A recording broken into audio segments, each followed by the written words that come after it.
Hello, I'm Roberto Navigli and welcome to a tour of Explicit Multilingual Semantics.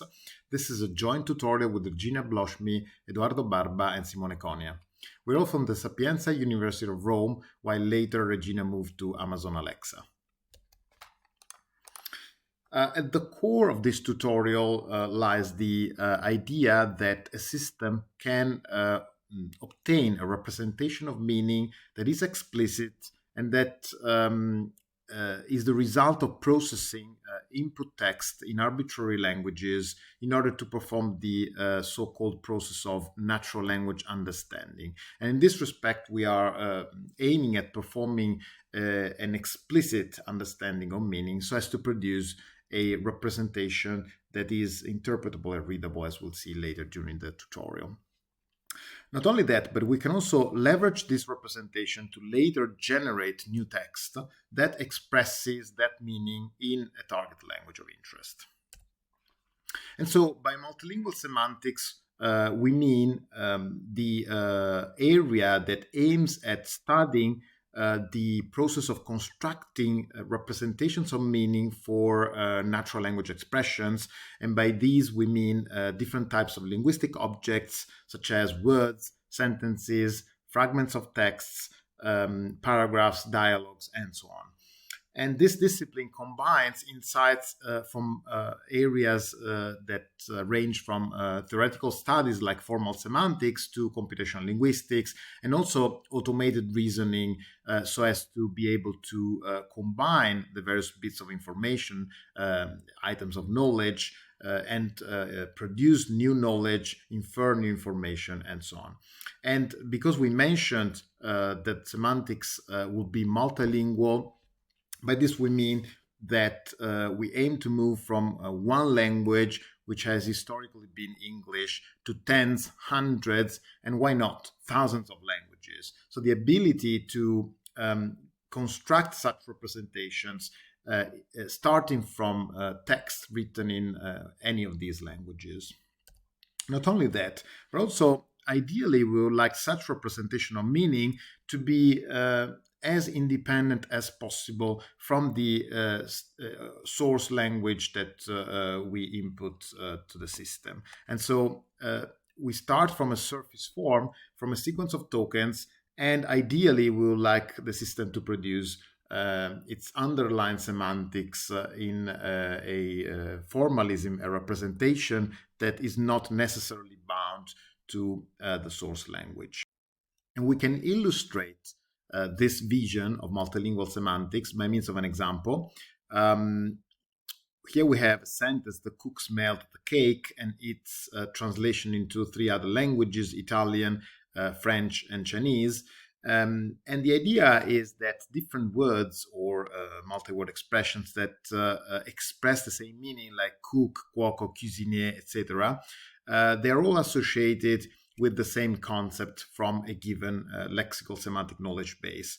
And this is done across words and expressions, but also ideally the system should be able to interconnect such concepts, for example, by identifying predicate argument relations, but also by providing even more sophisticated structures.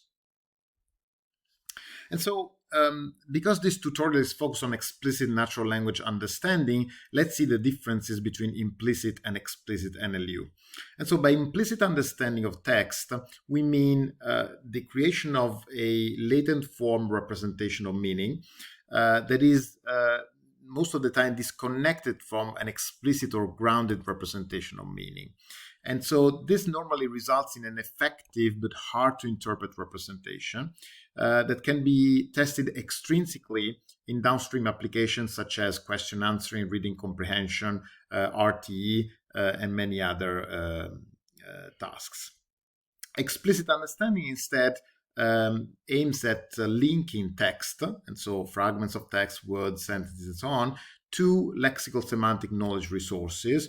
Also, it aims at being interpretable and intelligible and can be tested both intrinsically against, for example, ground truth semantic representations and extrinsically, similarly to what is done with implicit understanding representations.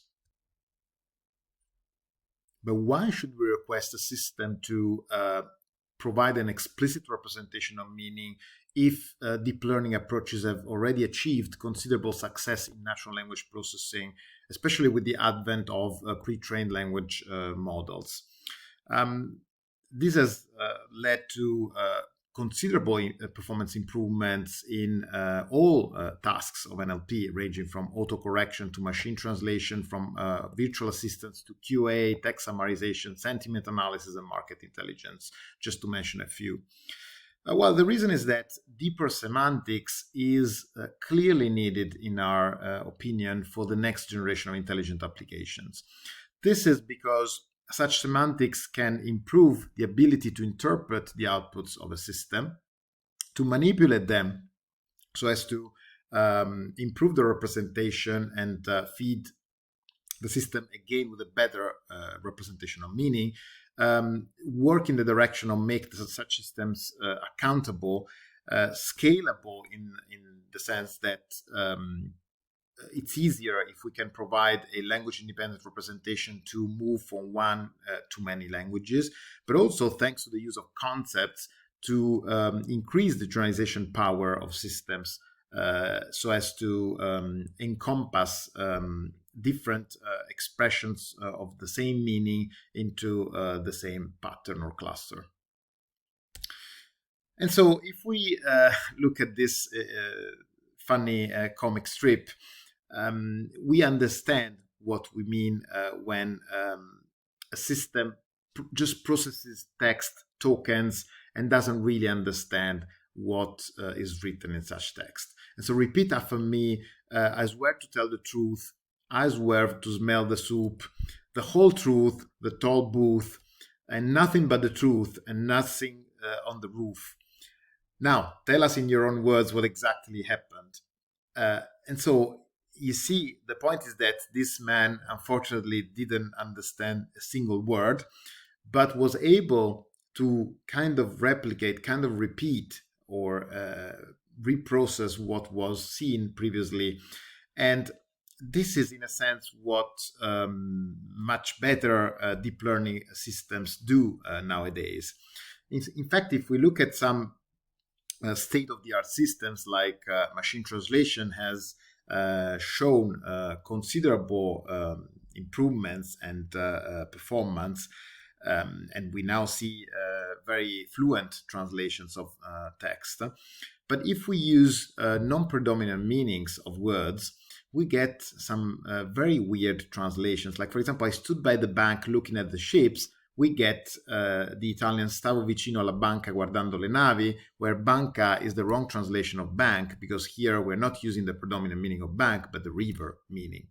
And so this system is not using context to disambiguate and as a result translate properly the word bank. And even if we give more context, the system doesn't take advantage of it. For example, here we're adding river as additional context. I was taking my usual walk down the river, and still the system cannot translate bank properly. And this actually takes us to a very interesting paper by Bender and Kohler 2020 on meaning, form, and understanding in the age of data, where the octopus test is provided as an enhancement of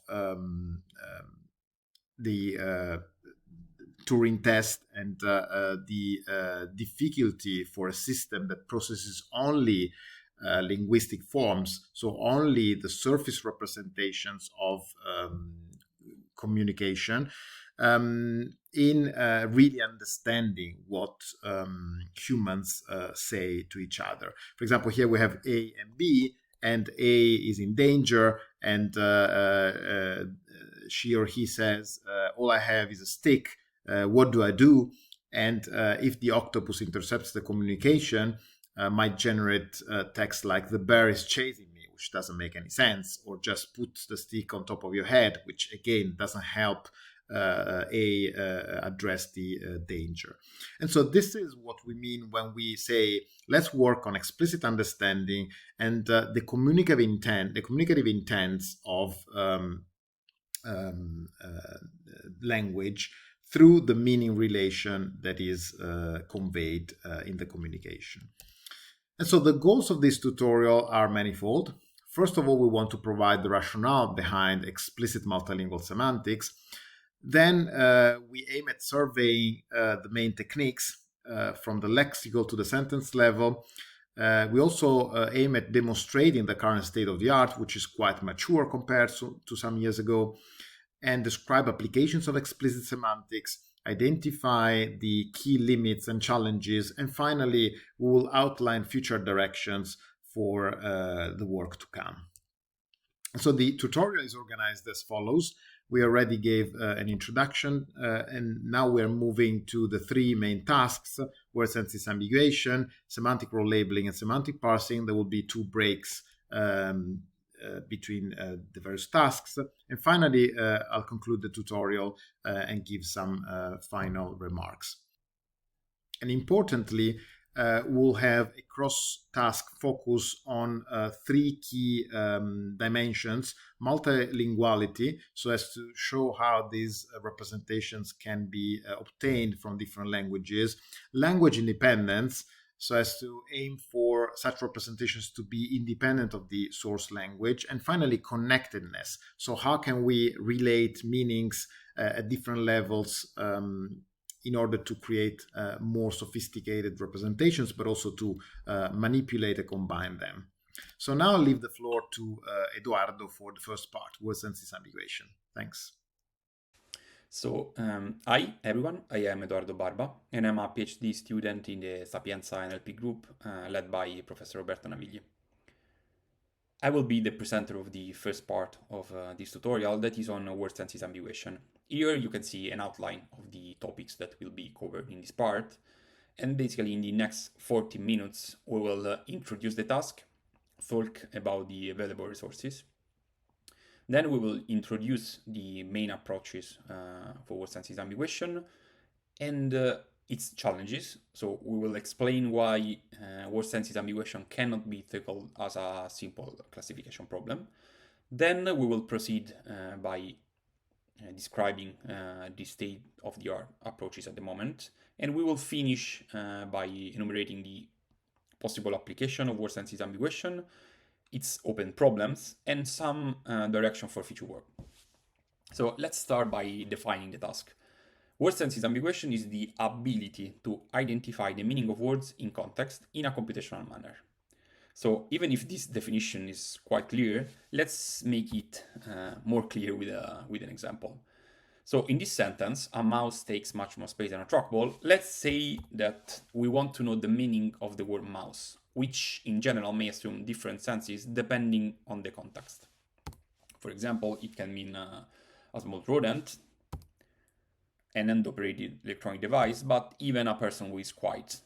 Now, word sense disambiguation system should be capable of automatically selecting the correct sense for a word in context among a list of possible candidates. So in this case, the correct sense is the electronic device. So as I was saying, word sense disambiguation system should select among a list of possible candidates. And these candidates come from external inventories that are called sense inventories, that are basically dictionary-like resources where for each word, you have an enumeration of all the possible senses that it can assume. Now, in this example, the senses and their definitions come from WordNet. That is the most popular sense inventory for the English language. Now that we are a bit more confident with the task, we will describe the resources that are generally used by systems to perform word sense disambiguation. So we will first cover sense inventories and then focus on sense annotated corpora that are datasets used by supervised word sense disambiguation system. Now, as I was saying, the most famous sense inventory for the English language is WordNet. And it has been introduced by Miller and colleagues following psycholinguistic theories to actually organize the senses in the inventory. So in WordNet, content words that are the nouns, verbs, adjectives, and adverbs are grouped into sets of cognitive synonyms that are called synsets for synonym sets. And each synset expresses a distinct concept. For instance, the synonyms of car, auto, automobile, and motor car express all the concept, the well-known concept of the vehicle. So a word sense is just a word occurring within a synset. For instance, car in the synset we just introduced. Now, to express the meaning of a specific concept, in WordNet, each synset is paired with a textual definition that we call gloss. So to sum up, a concept in WordNet corresponds to a synset, which contains a group of words that can express that concept. In our example, the synset that contains the word car, auto, automobile, and motor car can express the concept defined by the definition we just mentioned. Now, a peculiar feature of WordNet is that its synsets are connected in a graph structure where the nodes are the concept themselves, so the synsets, and the edges are a lexico-semantic relation between them. These are some examples of the WordNets, of the relation that you will find in WordNet. And interestingly, this graph structure, so the graph structure of WordNet, has been leveraged for years to disambiguate words in context, and it is still in use in modern approaches, even the ones that use large pre-trained language models. Now, we will briefly go over the WordNet web interface to clarify a bit its structure and the concept we just introduced. Now, if we search for the word chair in WordNet, we will get this result, so this page.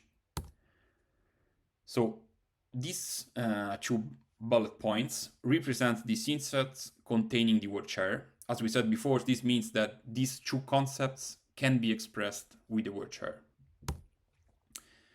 And please consider that the order in this list matters. Indeed, the first one will be the first concept for WordNet of the word chair, so the most frequent one.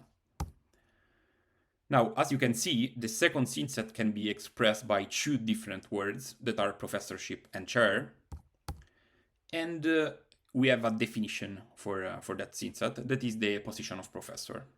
Now, for some word senses, usually the most frequent ones, we even have usage examples, like this one that we can see. Finally, here we can visualize, basically in this list, the relations, so the edges in which the first synset is involved. Now, of course, without a sense inventory like WordNet, most of the approaches available at the moment would not exist. So being available to have an enumeration of the concept that each word can denote with wide coverage is vital for word sense disambiguation, and actually even its graph structure has been leveraged by almost any knowledge-based approach, but even supervised ones that are available at the moment. However, WordNet is designed only for English, and thus it cannot be used to perform word sense disambiguation in other languages. WordNets in other languages exist, but their coverage is quite limited.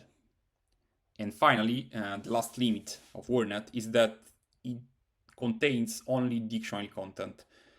This means that there is a lot of stuff that could be used for in the disambiguation process that is not present in WordNet, like any encyclopedic knowledge is not present in such resource. So to tackle both limits, Navigli and colleagues created BubbleNet. So basically you can look at BubbleNet as a sense inventory built upon the semantic integration of WordNet with Wikipedia, and later further enriched with lexical semantic knowledge coming from Wiktionary and Wikidata and other open resource projects. As a result, it provides both lexicographic and encyclopedic knowledge. So as we were saying, you have more information to disambiguate and to describe one specific sense. Not only that, BubbleNet actually even extends the notion of synset multilingually by including lexicalization across languages. As you can see from the figure, in BabelNet, the synset of motorcar now contains translations, for example, in Italian, so you can see autovettura and macchina, and in many other languages. As a result, BabelNet can be used as a reference inventory for multilingual word sense disambiguation. So at the moment, BabelNet covers 500 languages with 20 million synset and more than 1.4 billion lexicalization that are continuously updated and refined. So from now on, whenever we will talk about English word sense disambiguation, we will use as a reference inventory WordNet. We will assume that the reference inventory will be WordNet. And whenever we will talk about word sense disambiguation in other languages, so not in English, the reference inventory will always be BabelNet. So now that we have defined the reference inventories, we will take a look at the sense annotated datasets available for word sense disambiguation. So basically those corpora in which words are associated with senses coming from a sense inventory. That can be, as I was saying, WordNet or BabelNet. In this presentation, we will consider the most famous ones, and it is not intended to be a comprehensive list of the available corpora for word sense disambiguation, because we are taking into consideration just WordNet and BabelNet. So starting from the English resources, we have SemCore, that is the largest manually annotated corpus. Then we have the WordNet examples that are basically the word senses usage example that I showed you before that recently have been used for training supervised systems. And finally, the WordNet gloss corpus that comprises senses definition in WordNet, annotated both manually and semi-automatically, that cover more than 59,000 senses, and actually 500,000 instances. For what concerns the evaluation side, during the year, several sensible and semi-eval workshops have been conducted with the aim of producing diverse evaluation datasets, so that include different domains. And these are the mostly used in literature to evaluate English word sense disambiguation systems. Now, in order to standardize the training and evaluation process of word sense disambiguation systems, mainly for comparability purposes, Raganato and colleagues in 2017 organized the datasets in an evaluation framework, so that the systems that want to compare themselves with the other must respect this division of the available datasets. This is without any doubt the de facto standard evaluation framework for English word sense disambiguation, and it is used by almost any system in literature that came out after 2017.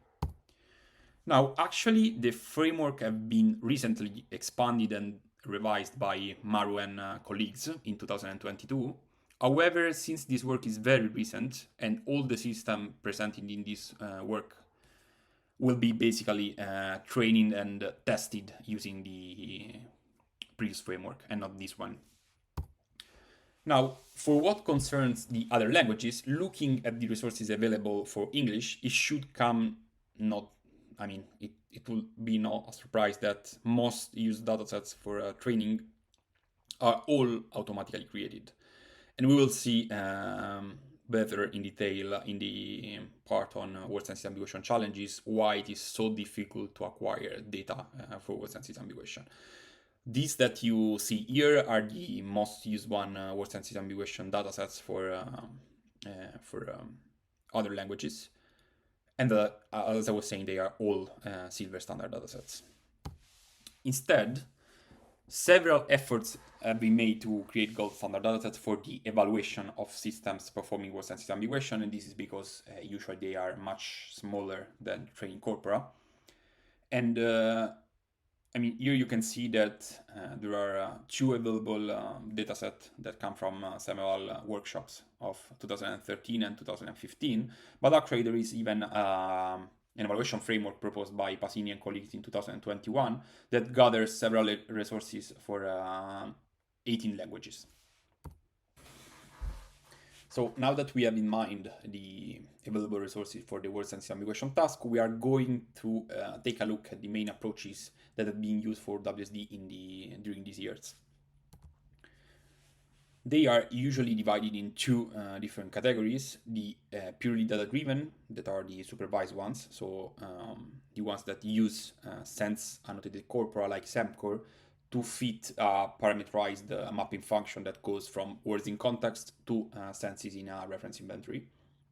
They usually have higher performances than knowledge-based ones, but as I was saying, they require training data that are quite scarce in word sense disambiguation, and actually they have even limited coverage because they can only predict senses that are covered from the training corpora, and they are usually very few with respect to the total number of senses in an inventory.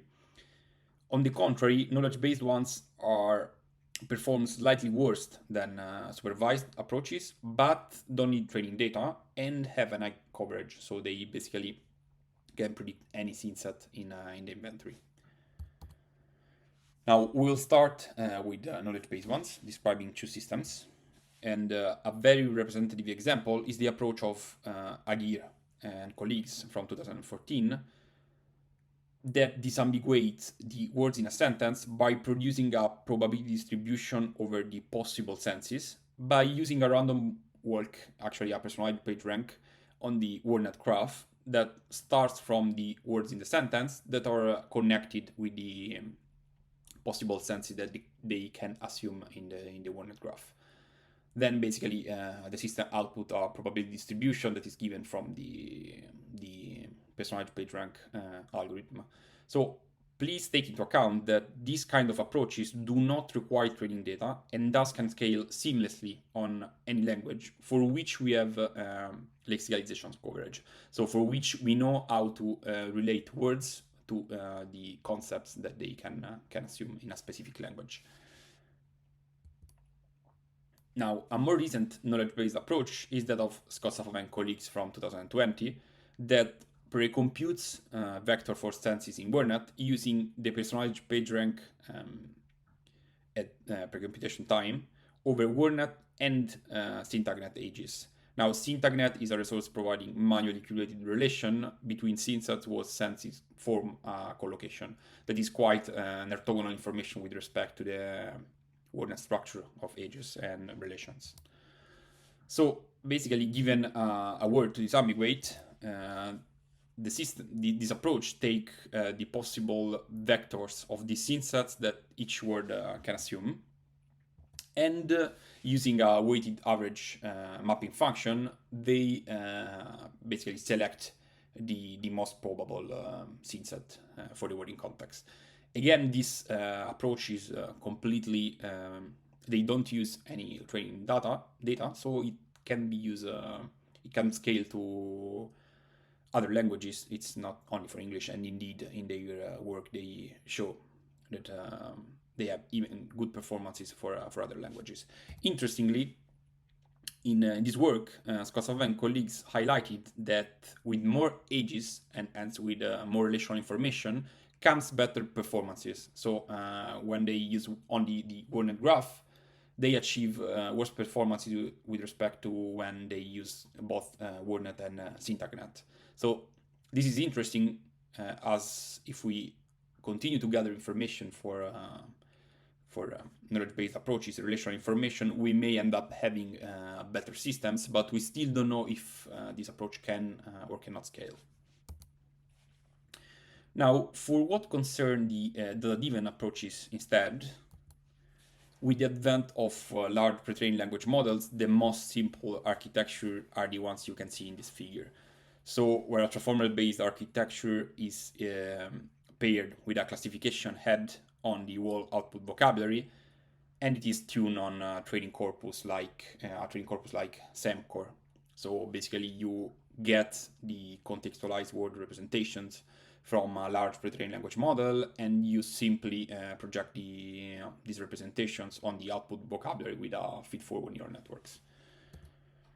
Now, this architecture is quite good because it is well tested. It is used on a number of token level classification tasks in natural language processing, and it is even very easy to scale on multiple languages using a simple dataset just by using multilingual transformer-based architecture and zero-shotting over other languages. Now, this is the results on the English benchmark of Draganat and colleagues of the three systems we presented. Now, the best performing model, that is the one of Adivinoto and colleagues, only achieves 73.7 in F1 score on the test set. So now the question is, why can't we achieve higher performances with an architecture like the one of Adivinoto that is virtually ubiquitous in natural language processing, and at the moment it's used in tasks like name identity recognition and broad performances above 90 in F1 score. So the problem is actually that word sense disambiguation poses several challenges that most classification problems do not. So the most impactful ones are related with senses distributions, the number of total classes involved in the classification, and the difficulty of acquiring sense annotated corpora. Now, the first challenge regards the fact that word senses follow the Zipf law. This means that the frequency with which words assume one of their possible senses is highly skewed towards the most frequent ones. This, in general, makes senses occurrency highly unbalanced, and word senses disambiguation systems often bias towards predicting the most frequent ones, so the most frequent senses. This is a simple example that shows that the frequency with which the word mouse assume the meaning of the rodent is much higher than the frequency with which it assumes the meaning of the person who is quiet or timid. So instead, the second challenge regards the number of classes in total.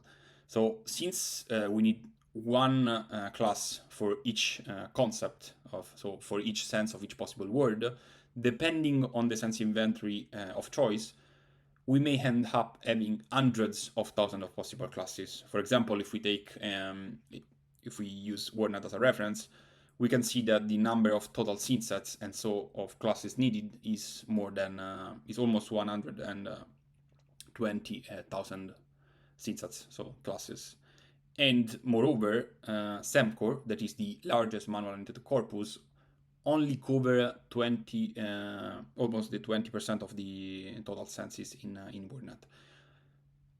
If you think that actually SEMCore contains as 100,000 annotated instances, you can start understanding why it is quite difficult to cover all the possible classes. And actually thinking to have a complete dataset covering all the possible senses in an inventory is quite is impractical. Now, to end these challenges, we have the last one that is actually quite a bit difficult to tackle, and it is the fact that acquiring data is very difficult because to annotate sense corpora, we need experts, because selecting the proper sense of a word in a given context is quite difficult, because the granularity that each sense inventory has might be very fine-grained. So, for example, in WordNet, there are examples of an example is the word line that has two different senses, one for a vertical line and one for an horizontal line, and sometimes you don't even know which is the correct sense. And indeed, the agreement between humans is estimated to be around 80%. Now, even if this estimation might be conservative, it sets a soft ceiling on the performances that WSD systems can reach, actually.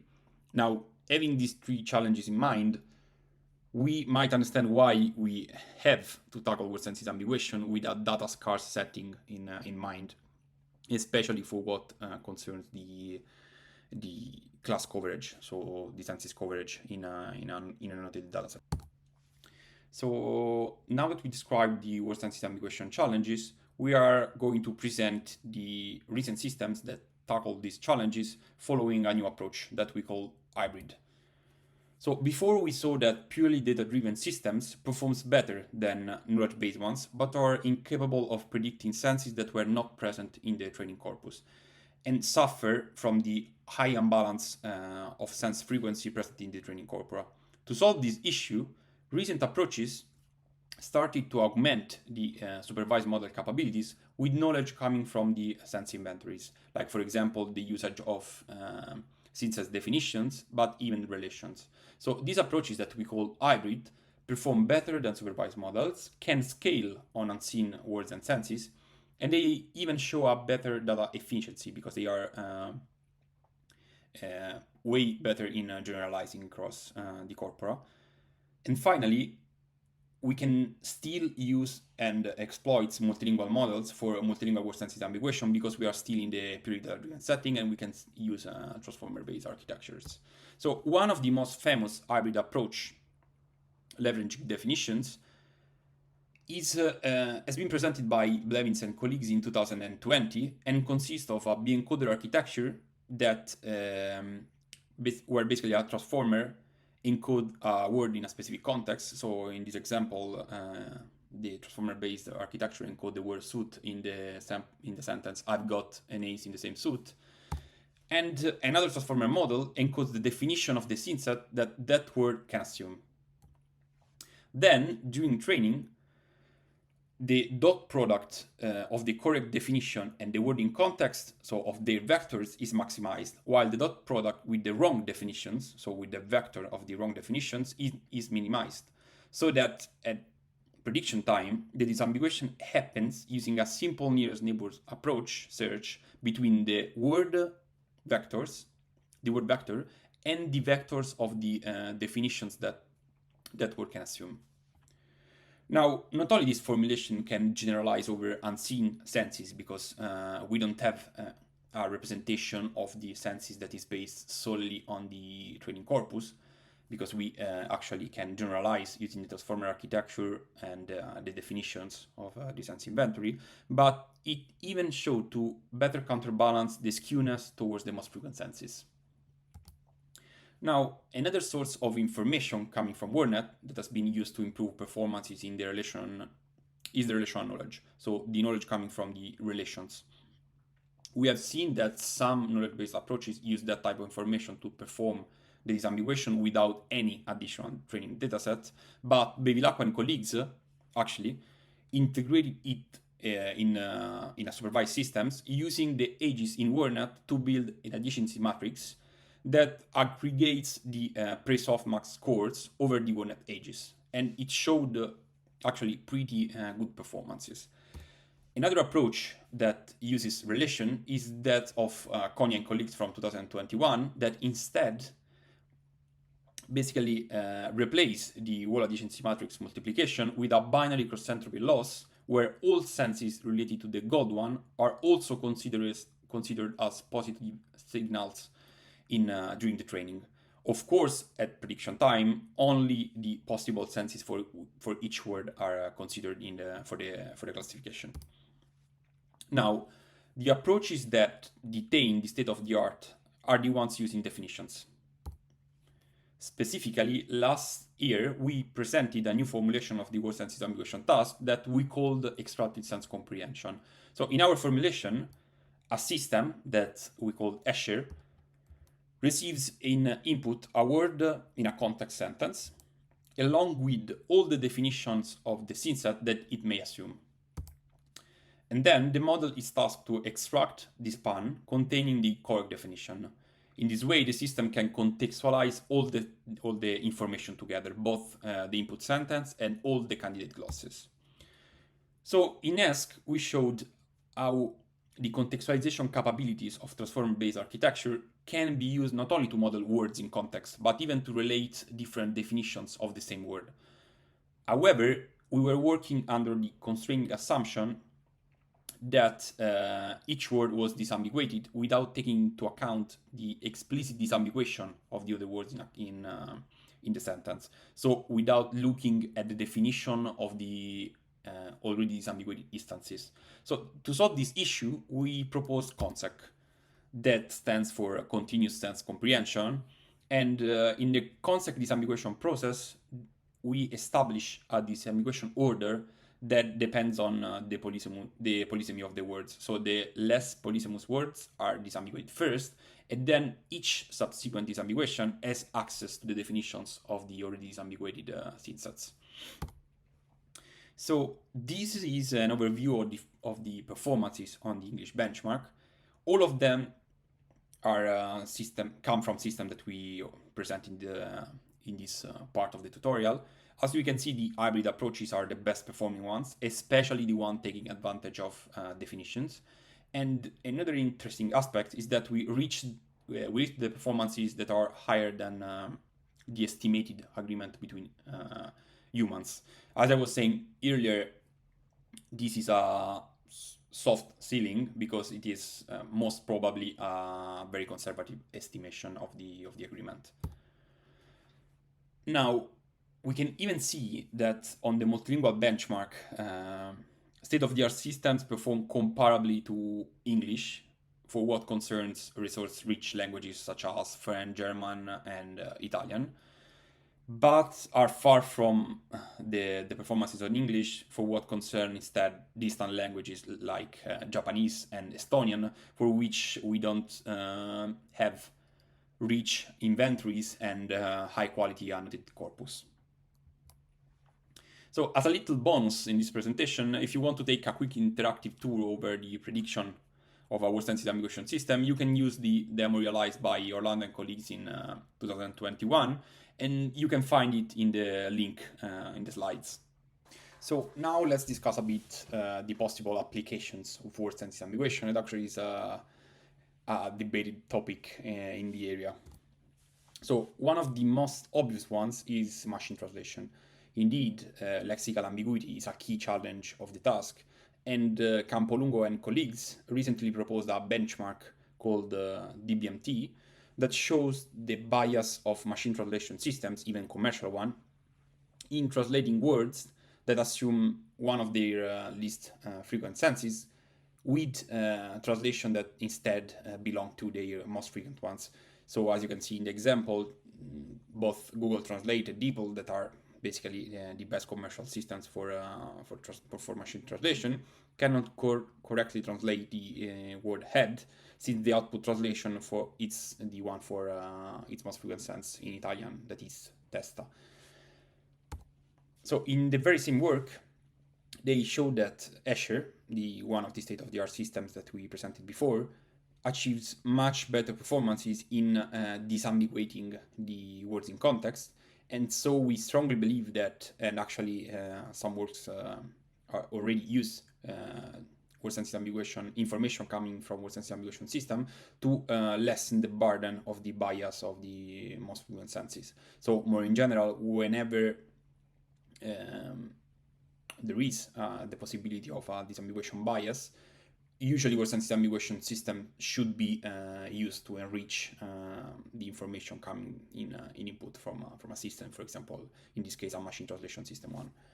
So another possible application of word sense disambiguation is its usage to enrich context in which the information is scarce. For example, Bloshmi and colleagues in 2021 showed that they enriched the query in input to an information retrieval system by using the glosses of the words of the synset belonging to the words inside the query, and improving the performances in the ranking algorithm.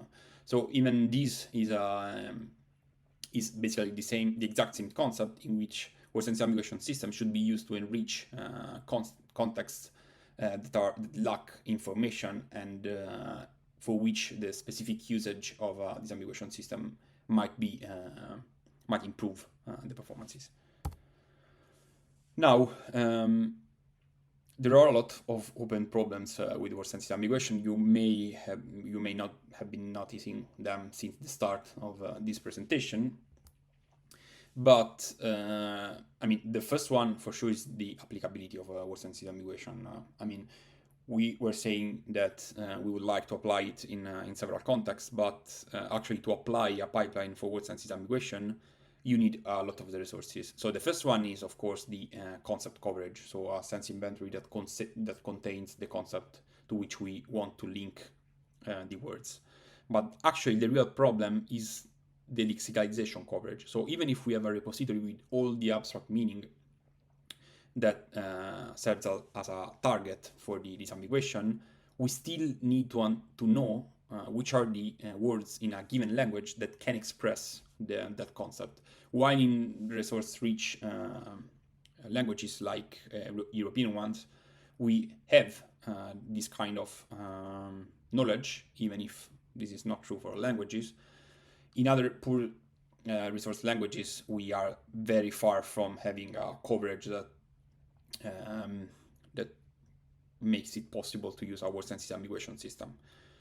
Of course, we even need a lemmatizer and a post-tagger that for most languages is available, because these lexicalization are basically that are connected to Synsat are in their lemma form and with an associated part of speech.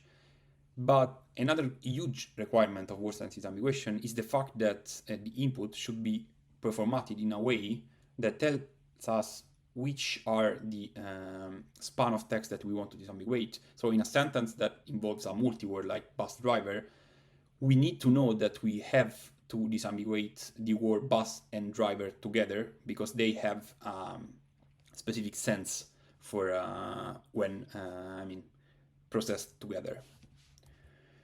Now, the second problem of word sense disambiguation is the discretization of senses. So linguists warn on the inaccuracy of senses discretization boundaries, because many works highlight that senses are not discrete and strongly depend on the context in which they appear and cannot be bounded and discretized.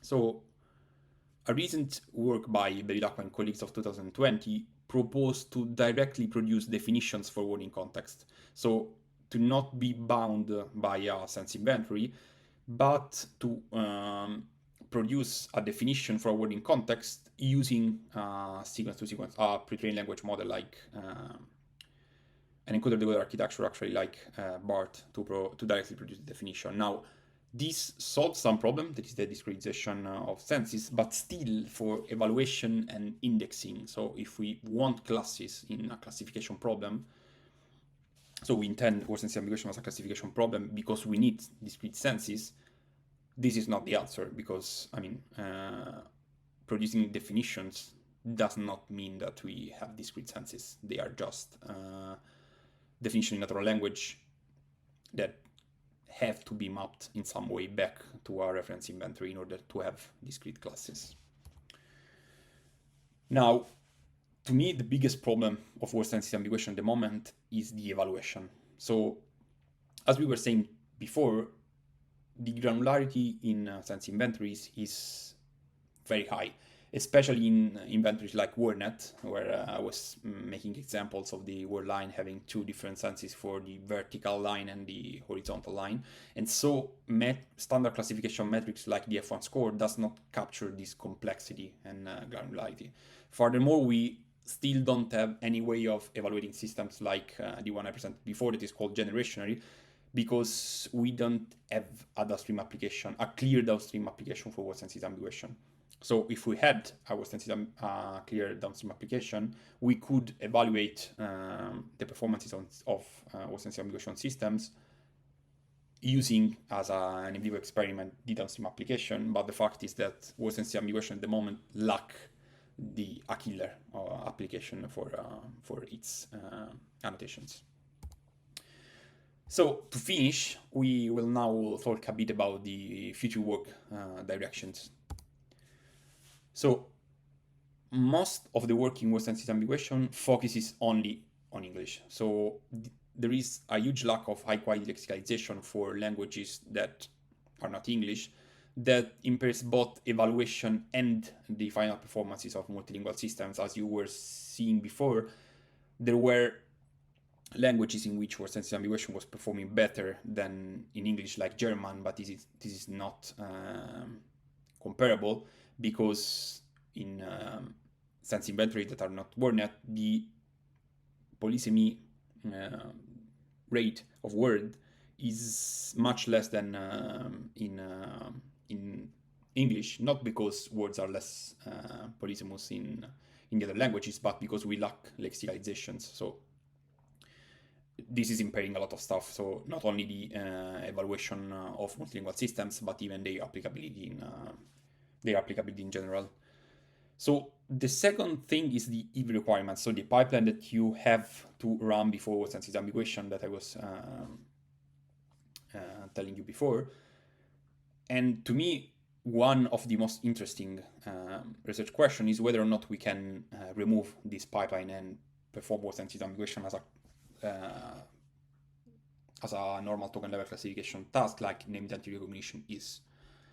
Third, I think that the evaluation of Sense Disambiguation system is should be at the core of the next research questions that we have for the task, especially taking into consideration the granularity of the inventories that we use as reference. And fourth and last, we should, now that we have high performing system, so system that perform as well as humans, more or less, so with the same agreement that humans have, we should try to exploit them, especially to foster the task, because if we don't use Sense Disambiguation anywhere, it just remain the endpoint of a pipeline. So this part on Sense Disambiguation is finished. You will find all the references in the slides, and I will I thank you a lot for the attention, and let's start with the question answering and break interval that has been very well deserved. Hi everyone, welcome to the second part of this tutorial. My name is Simone Konia and I'm a PhD student, currently member of the Sapienza NLP group of Sapienza, University of Rome. Now that you know a little bit about explicit lexical semantics with word sense disambiguation, we can jump to sentence level semantics. In particular, in this part of the tutorial, we are going to learn a bit about semantic role labeling. Semantic role labeling is the task of automatically answering the question who did what, to whom, where, when, and how. More formally, it is the task of extracting the predicate argument structures within a given input sentence. To better understand the task, let's take a look at this sentence. The quick brown fox jumps over the lazy dog. We can divide the task of semantic labeling in a pipeline of 4 simpler subtasks. The first one is predicate identification, which consists in finding all those words or multi-word expressions that denote an action or an event in the input sentence. The second subtask is predicate sense disambiguation, which consists in selecting the most appropriate sense for each identified predicate according to a predefined sense inventory. The third task, which is usually called argument identification, consists in finding all those parts of the sentence that are semantically linked to each predicate. These parts of the text are usually called arguments. Finally, we have to perform argument classification, which is the task of assigning a semantic role to each predicate argument pair. The semantic role indicates what type of semantic relationship exists between a predicate and one of its arguments. I would like to stress that the distinction between the 4 subtasks in semantic labeling is mainly pedagogical. Indeed, nothing prevents us from defining more finer-grained or fewer coarser-grained subtasks, or tackling each subtask in a different order from what we have seen before. Semantic role labeling is often seen as a shallow form of semantic parsing. Let's see why. In this sentence, the cat chased the mouse that stole the cheese. We have 2 predicates. The first predicate is chase, which has two arguments. The first argument of chase is the cat, and the second argument is the mouse that stole the cheese. We can immediately notice that the second argument of the predicate chase contains another predicate, still. Therefore, we can also identify two arguments for the second predicate, the mouse and the cheese. As you can see, the outputs of SRL can form small trees that can be connected together. However, semantic labeling does not explicitly define how these predicate argument structures have to be connected. This is the task of semantic parsing, which Regina will introduce later. As a final note for the introduction to the task, there are two main types of annotation schemes in the literature of semantic role labeling. The first one is called span-based semantic role labeling, in which the whole textual span of the arguments is identified and labeled. The second one is called dependency-based semantic role labeling. In this case, only the syntactic head of the arguments is identified and labeled. It is not clear which one of the annotation schemes is the best. It probably depends on the situation and the application of interest. So now that we had an introduction to the task, we can talk a bit about the inventories. Inventories are an extremely important part of semantic role labeling. In this part of the tutorial, we are going to learn why they are so important. The first thing we can notice after Eduardo's introduction to word sense disambiguation is that words are ambiguous. The meaning of a word can change how we interpret the rest of the sentence. For example, chase is an ambiguous word. If we look up this word on WordNet, we can notice that it has several meanings. Depending on the meaning of the word chase in this sentence, we have predicate argument structures that are potentially very different. For example, the most frequent sense of chase is that of go after with the intent to catch. But it can also signify pursue someone sexually or romantically. In this case, the semantic roles of the predicate do not change much from the previous meaning of chase. However, chase can also mean cut groove into something. In this case, not only the sense of the predicate changes a lot, but also the semantic roles of the arguments would change a lot. Therefore, predicate sense disambiguation is an essential part of semantic role labeling. Since predicates are ambiguous, we need an inventory that lists all the possible senses for each predicate. Not only that, we also need to define the set of possible semantic roles. The choice of the set of semantic roles to use is far from trivial, and many experts have developed different linguistic theories over the years. There is no agreement on which linguistic theory is the best one, probably. There is no theory that is best in absolute terms, even though there are some that are more popular than others. In general, for semantic role labeling, we need an inventory that defines the possible senses of a predicate and the possible set of semantic roles. In this tutorial, we are going to briefly overview three inventories for semantic role labeling: PropBank, FrameNet, and Verbatras.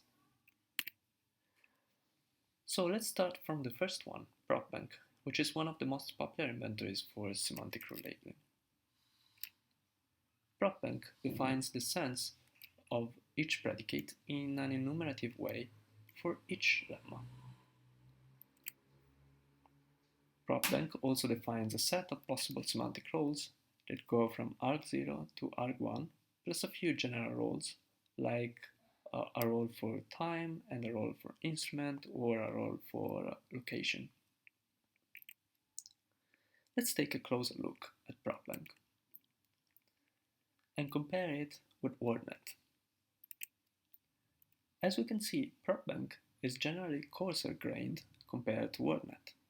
In this case, the predicate read is monosemous in PropBank, meaning that it has only one sense, whereas it has more than 10 different senses in WordNet.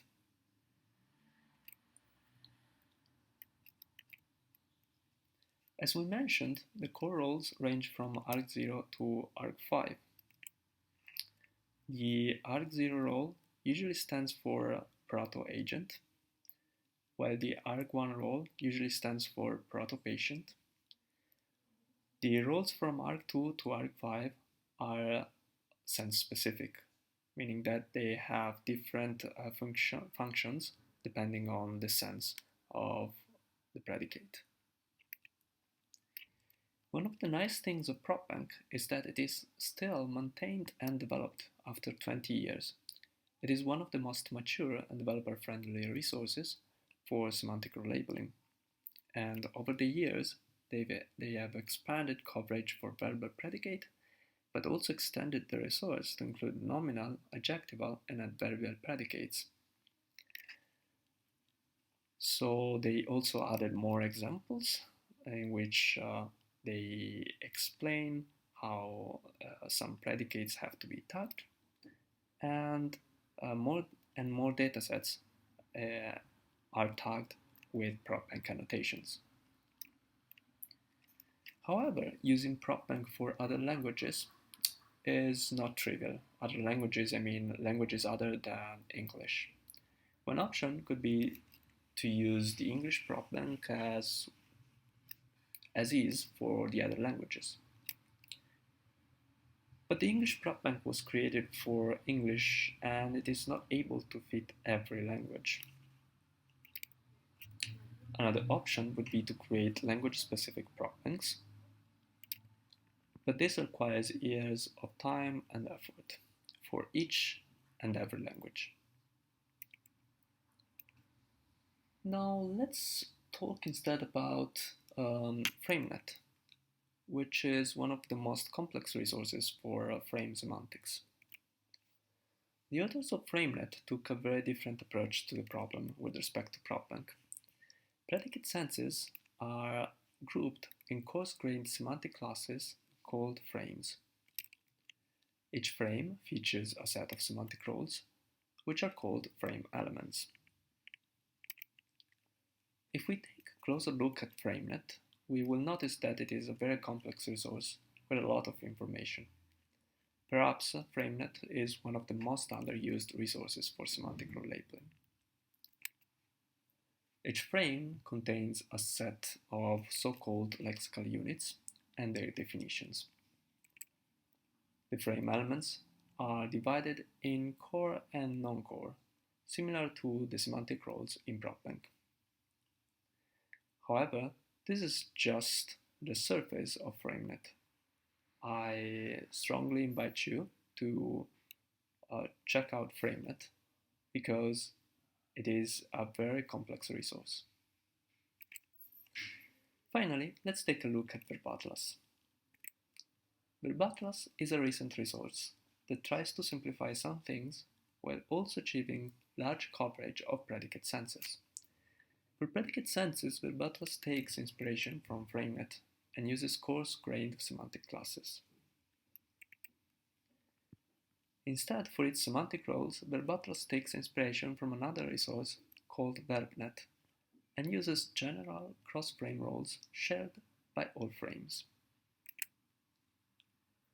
VerbaTlas achieves large coverage by clustering together all the 13,000 verbal synsets of WordNet.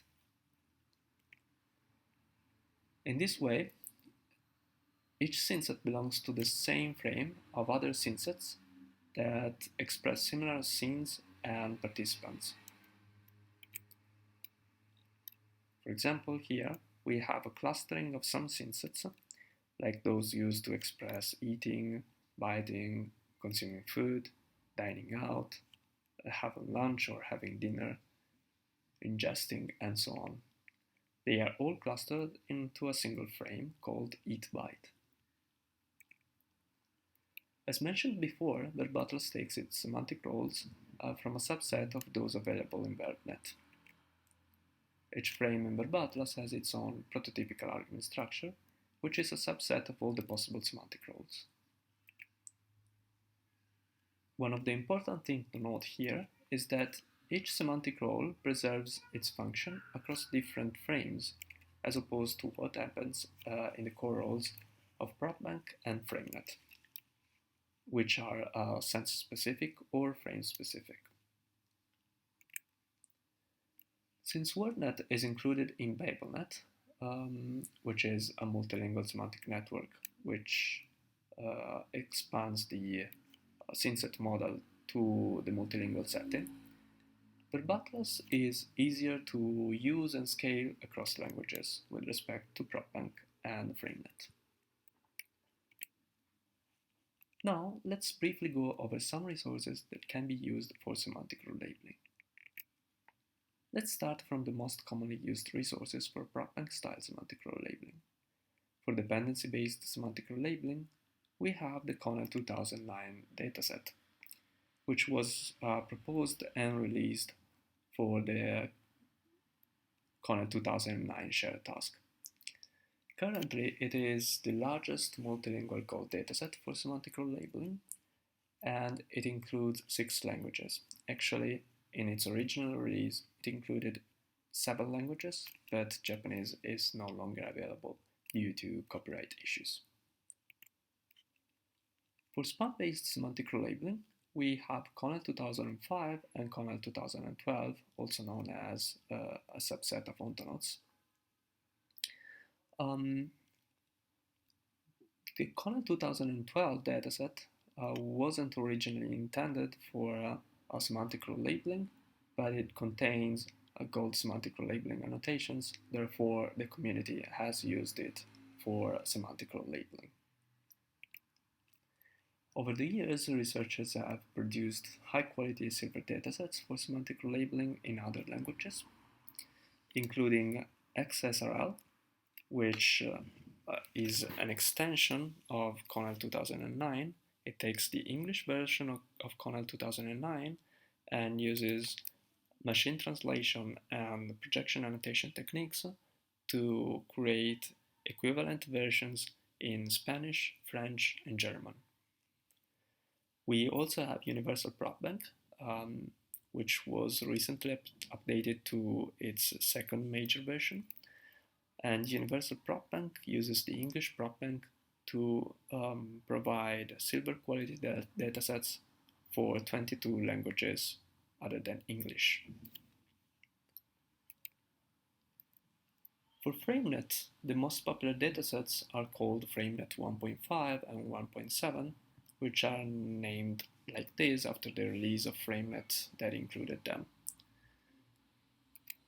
To counterbalance the fact that we don't have many sentences annotated with FrameNet labels, researchers have also used sentences which are partially annotated and come from the examples that we can find within the resource.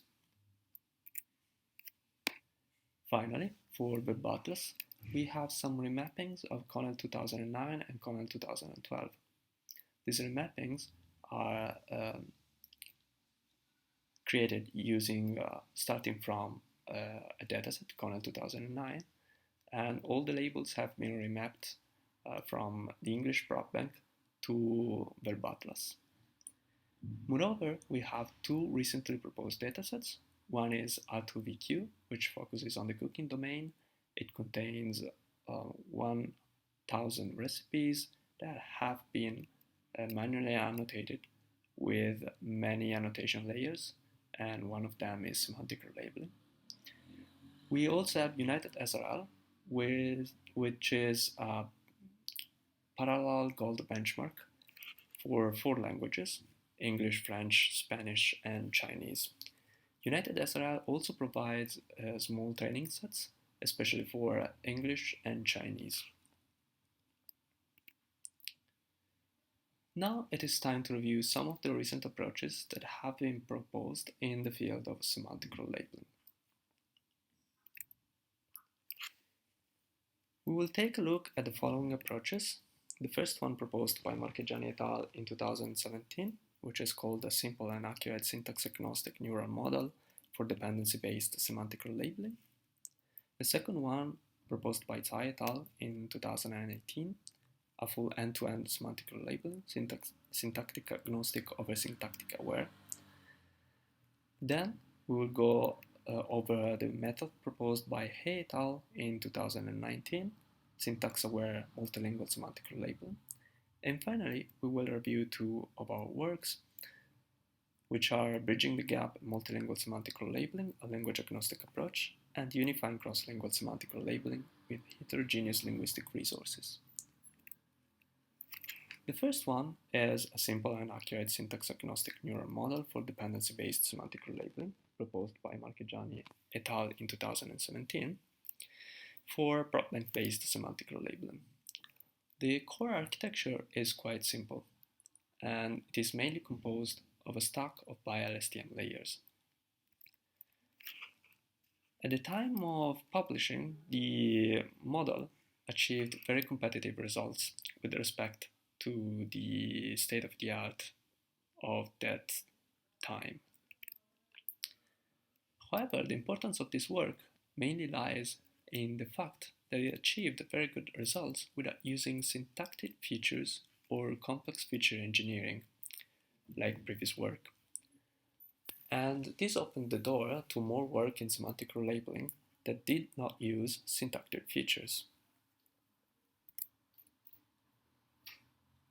The next year, Tsai et al., for example, introduced an end-to-end model for problem-based semantic role labeling.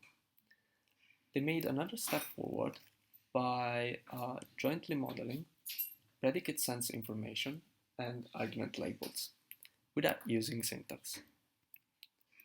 Their work marked a further improvement and a simplification of the semantic role labeling pipeline compared to the work of Marchegiani et al. In the previous year. Not only that, they proved that performing two separate tasks, which were previously performed in a pipeline-based fashion, can be beneficial for semantic role labeling. However, over the years, syntax has continued to be one of the most common ways to improve semantic role labeling, especially in the multilingual setting. For example, He et al.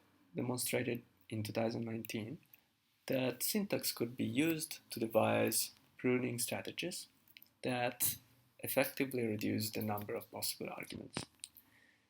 Indeed, the number of possible arguments in a given sentence is big of n to the third, because in a sentence of n words, there are possibly n predicates, and for each predicate, we have possibly n squared spans, which could be arguments for that for each predicate. So the strategy of He et al. Proposed in 2019 proved to be really effective in multiple languages on the CONEL 2009 standard benchmark. Therefore, the research community is still studying how to better leverage the interconnections between syntax and semantics. However, despite the improvements achieved in multilingual semantic labeling at the end of 2019, we were left with a very large gap in performance between high-resource languages and low-resource languages. For example, this plot shows the average error rates in terms of F1 score of 2019 at top conferences and evaluated on CONEL 2009. Therefore, we asked ourselves whether it was possible to narrow this gap. Luckily, the answer is positive, and moreover, in our study, we showed that it is not essential to rely on syntax to achieve state-of-the-art results, also in multilingual semantic role labeling. To support this claim statement, we built a syntax-agnostic architecture This model takes as input just the raw sentence, the raw text of the sentence. So no part of speech tagging, no syntactic features, and then pass this sentence to a word representation layer, which created contextual representations that are then given to a second module, which encodes predicate-related information, such as predicate positions and predicate senses. And finally, the representations are given to a module that encodes predicate-argument relationships. More specifically, this is a view of the word representation layer, which builds the input representations by leveraging the top hidden layers of a pre-trained language model, such as BERT or XLM Roberta or any other language model in which we can access the top hidden layers. The contextual word representations are then given to a stack of BiLSTM layers, and the output representations are used to perform predicate identification and predicate sense disambiguation in a multitask fashion, so as to inform the model about whether a word is a predicate or not, and if it is a predicate, what sense of the predicate is the most appropriate one for that word. The representations of the previous layers are then also given to a stack of BiLSTM layers. They are tasked with identifying which semantic role corresponds to a predicate-argument pair. If there is no semantic role between a predicate and a possible argument, then the model outputs a null role. Our approach was able to significantly narrow the multilingual gap in semantic role labeling as measured in CONET 2009. However, unfortunately, narrowing the gap in performance between languages is only one part of the problem. As we have seen before, there exist many different inventories for semantic role labeling, and it is not unusual that each language use its own inventory to tag sentences. For example, in English we have the English prop bank. For Chinese, in CONET 2009, they decided to use the Chinese prop bank, which follows the same principles as in the English prop bank, but is an entirely separate resource with no linkage to the English prop bank.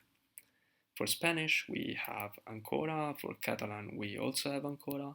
For Czech, we have for Czech and German, we have other inventories.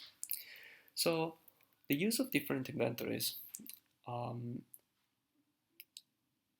is a problem because we have to deal with heterogeneous linguistic inventories and heterogeneous linguistic theories, and therefore we have to deal in practical terms with output vocabularies for sense and semantic roles that are non-overlapping. Previous work had addressed this issue by employing machine translation and or annotation projection techniques with varying degrees of success. But our intuition was that learning from multiple linguistic theories is hard but beneficial in the end. Therefore, we proposed a model based on our previous work with a few key modifications. In particular, we equipped the model with inventory-specific classifiers on top of universal encoders that capture knowledge and patterns shared across languages. The heavy part of the processing and the encoding is carried out in the shared encoders, while language-specific or inventory-specific behaviors are captured by lightweight inventory-specific classifiers on top of the shared encoders. Our experiments show that these simple modifications allow the model to better learn from the available data, especially in low-resource settings. For example, this plot shows the improvement we gain when the baseline model is trained on 10% of the available data compared to the cross-lingual model trained on the same amount of data. The model is also effective in transferring knowledge from one language to another in a few-shot setting, and it is also able to leverage high-resource languages, such as English, to further improve the performance on lower-resource languages. Our approach also comes with a few other benefits. Indeed, for previous multilingual models, you usually had to train a single separate model for each language of interest. Instead, with this approach, we have a single model that can now tag across multiple languages and using different inventories. This allows also easy, even though automatic, comparison of 6 different inventories. Our model is also able to implicitly align different sense labels across different inventories, allowing researchers to get an insight on the interconnections between the interconnections learned by a model, an automatic model, across different linguistic inventories. The model that I've just presented is available on Invero. You can try it online to get a better understanding of what semantic role labeling annotations can offer, especially if you are interested in checking out whether they could be useful for a particular downstream task. For example, here is a simple sentence with one predicate: the mouse ate the cheese. And the predicate is ate, and the two arguments are the mouse and the cheese, which are agent and patient respectively. The annotations become more complex if we use two predicates, if we have a sentence with two predicates, of course. In this case, the mouse ate the cheese. They are both at the supermarket yesterday. We have two predicates, ate and both. Each of the predicates has, of course, its own arguments. And finally, here is an example of a sentence with 3 predicates. In general, you can see that semantic role labeling can provide rich and complex information about the structure and the meaning of a sentence. I would like also to briefly mention a few applications of semantic role labeling. For example, semantic role labeling is the backbone of several semantic parsing formalisms, from abstract meaning representation to uniform meaning representation and bubble-net meaning representation. Regina will talk about this later in this tutorial. Semantic role labeling has also been used with success in a wide variety of downstream tasks, such as machine translation, question answering, narrative understanding, and also story generation, but also other tasks, including structured emotion classification, in which we want not only to know what is the emotion expressed in a sentence, but also who is the experiencer or who is the target of the emotion. Semantic role labeling has also been used in detecting harmful content and modeling dialogue and conversations. Finally, the research community has also started to use semantic role labeling beyond text in areas of computer vision, ranging from static images to video clips. I would like to conclude with a few words on future work in semantic role labeling. In general, there is still a lot of work to be done in semantic role labeling, especially in multilingual and cross-lingual semantic role labeling. For example, most of the work in semantic role labeling has primarily focused on verbal predicates, but there are other types of predicates that need further investigation. For example, there are nominal predicates, adjectival predicates, adverbial predicates, and the problem in multilingual and cross-lingual semantic role labeling is that Sometimes verbal predicates translate into other languages as nominal predicates or adjectival predicates.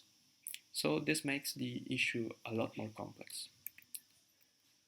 In general, cross-lingual performance in semantic role labeling is still far from ideal, especially when we move out of the domain or genre of the dataset used to train our models. For example, the Conan 2009 dataset is mainly concerned about financial news. And indeed, we can notice a drop in performance of many points in F1 score when tested on another domain, or genre, such as novels.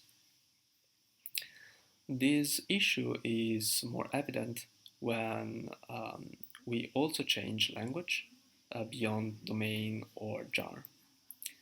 This is mainly due to the scarcity of training data, and even though there is research that is ongoing to create better silver datasets for semantic labeling using machine translation and projection techniques, we previously mentioned, for example, Semantic Role Labeling by Daz and Frank, and the Universal Prop Bank 2.0 by Jindal et al. Word sense disambiguation has recently started to take advantage of definitions to better scale over unseen patterns. We are also seeing this trend in semantic role labeling, but we still don't know what happens in the multilingual setting. For example, can we use English definition for sentences that have to be tagged in a non-English language? Finally, semantic role labeling has found to be beneficial in a lot of downstream tasks, as we have seen before. However, this is true especially for English, but not so much for the other languages. Maybe now that multilingual semantic role labeling and cross-lingual semantic role labeling are becoming more viable, it is time to also look at the application of semantic role labeling in multilingual downstream applications. And that is all. Thank you for your attention. I will be very happy to answer any questions.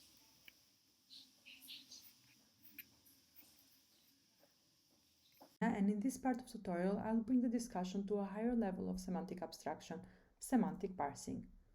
Even for semantic parsing, we have an intensive agenda, but let's start one step at a time with a brief introduction and background. If we go back around 10 years ago, most of the digital resources, APIs, or any information online could be mainly accessible by computer professionals or skilled users.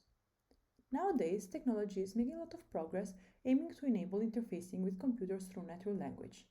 And this is easy because humans already know language, and this allows them to access information without manipulating a computer. The progress can be observed through recent digital assistants like Siri or Alexa, which are becoming more and more intelligent and communicate through language. In this context, semantic parsing can be seen as the technology that would allow us to build natural language interfaces by breaking down natural language into compositional units that can be used by computers. More formally, semantic parsing is the field of transforming a natural language sentence into a formal language representation that can be consumed by computers. In fact, humans are great at understanding language as computers are great at processing structures, so the aim is to put these two characteristics together to enable machine understanding. Semantic parsing supports automated reasoning or execution. For example, a computer should take an action or answer a question. And this is based on predefined rules and ontologies of types and relations that come from different linguistic theories. Representations may be an executable language such as SQL or a more abstract representation such as AMR and UCCA that we'll see later in the tutorial. In fact, in this tutorial, we will focus on abstract representations, broad coverage abstract representations, which aim at encoding in an abstract form different aspects of meaning that can be reusable in various scenarios. Let's look at this teasing example and try to understand it without extra context. This will give us an idea why we need semantic parsing. So, no more than 3 sculptures may be exhibited in any room. An interpretation would be, there cannot be a room that contains more than 3 sculptures. Another one would be, no more than 3 sculptures may be exhibited at all, no matter the room. And yet another interpretation is that at most 3 sculptures have the property that they may be exhibited in any room. For the other sculptures, there is no restriction on the allowable rooms. If this is difficult even for humans to understand without background knowledge, for computers it would be rather impossible to get it right. However, if these sentences are represented in well-defined logic, it is trivial for a computer to parse and act upon them. Moving on to a simpler working example so that we can list some natural language complexities. The fans desire Dua Lipa to meet them. A human understands that this sentence refers to a group of people who want to meet a celebrity that they support. A machine instead requires we put this information in a structured form that explicitly specifies the semantic relationship between a group of people and the act of desiring, a person and her role as a celebrity, the group of people and the celebrity, which also are the protagonists in this phrase. And finally, while it is clear that them and the fans refer to the same group, it is not easy for a computer to infer this relationship. Making use of a semantic parsing in the middle, we can obtain a structured meaning representation that can instead be processed by a machine. Another important thing about semantic parsing is that this intermediate representation that it contains allows to interpret why a certain action or answer is derived in case of execution. Now I will look how these representations look like. Throughout the years, different formalisms have been proposed to represent the meaning of text. A coarse categorization considers graph-based formalisms, where we can mention elementary dependency structures, semantic dependencies, universal conceptual cognitive orientation, abstract meaning representation, universal meaning representation, and bubble net meaning representation. On the other hand, we have non-graph-based representations such as minimal recursion semantics and discourse representation structures. As listed, many of the formalisms follow a graph-like structure composed of concepts and semantic relations. In fact, graphs are easy for computers to read and comprehend, and at the same time are easily processable by a machine, thus being an interface between human and machines. Consider that having this intermediate representation that can be understood both by humans and machines is a desired characteristic of semantic parsing representations. Previous tutorials on semantic parsing have done a good overview of the graph-based formalisms with a detailed comparison of the characteristics for each of them, so I encourage to check it out for seeing the characteristics of other representations that we will not cover here. In fact, here we focus on AMR that, as you can see from this table, it covers more aspects of meaning than the others, and also has been enjoying the most interest from the research community in the last years, with several recent extension proposals to it as a universal representation. AMR is an ambitious semantic formalism that captures several aspects of meaning in a single graph structure. It can be translated into a logical format using first-order logic, and you will also often see it in the released AMR format, which is based on the so-called Penman notation. Maybe another important reason to its popularity is the continuous release of AMR sandbags that allow development of new competitive approaches. In addition, a more recent release of a cross-lingual testbed enables developments in languages other than English. Looking closer to AMR components, we can see that it is composed by concept nodes that can be disambiguated predicates, named entity types, plain lemmas, concepts, or AMR-specific nodes.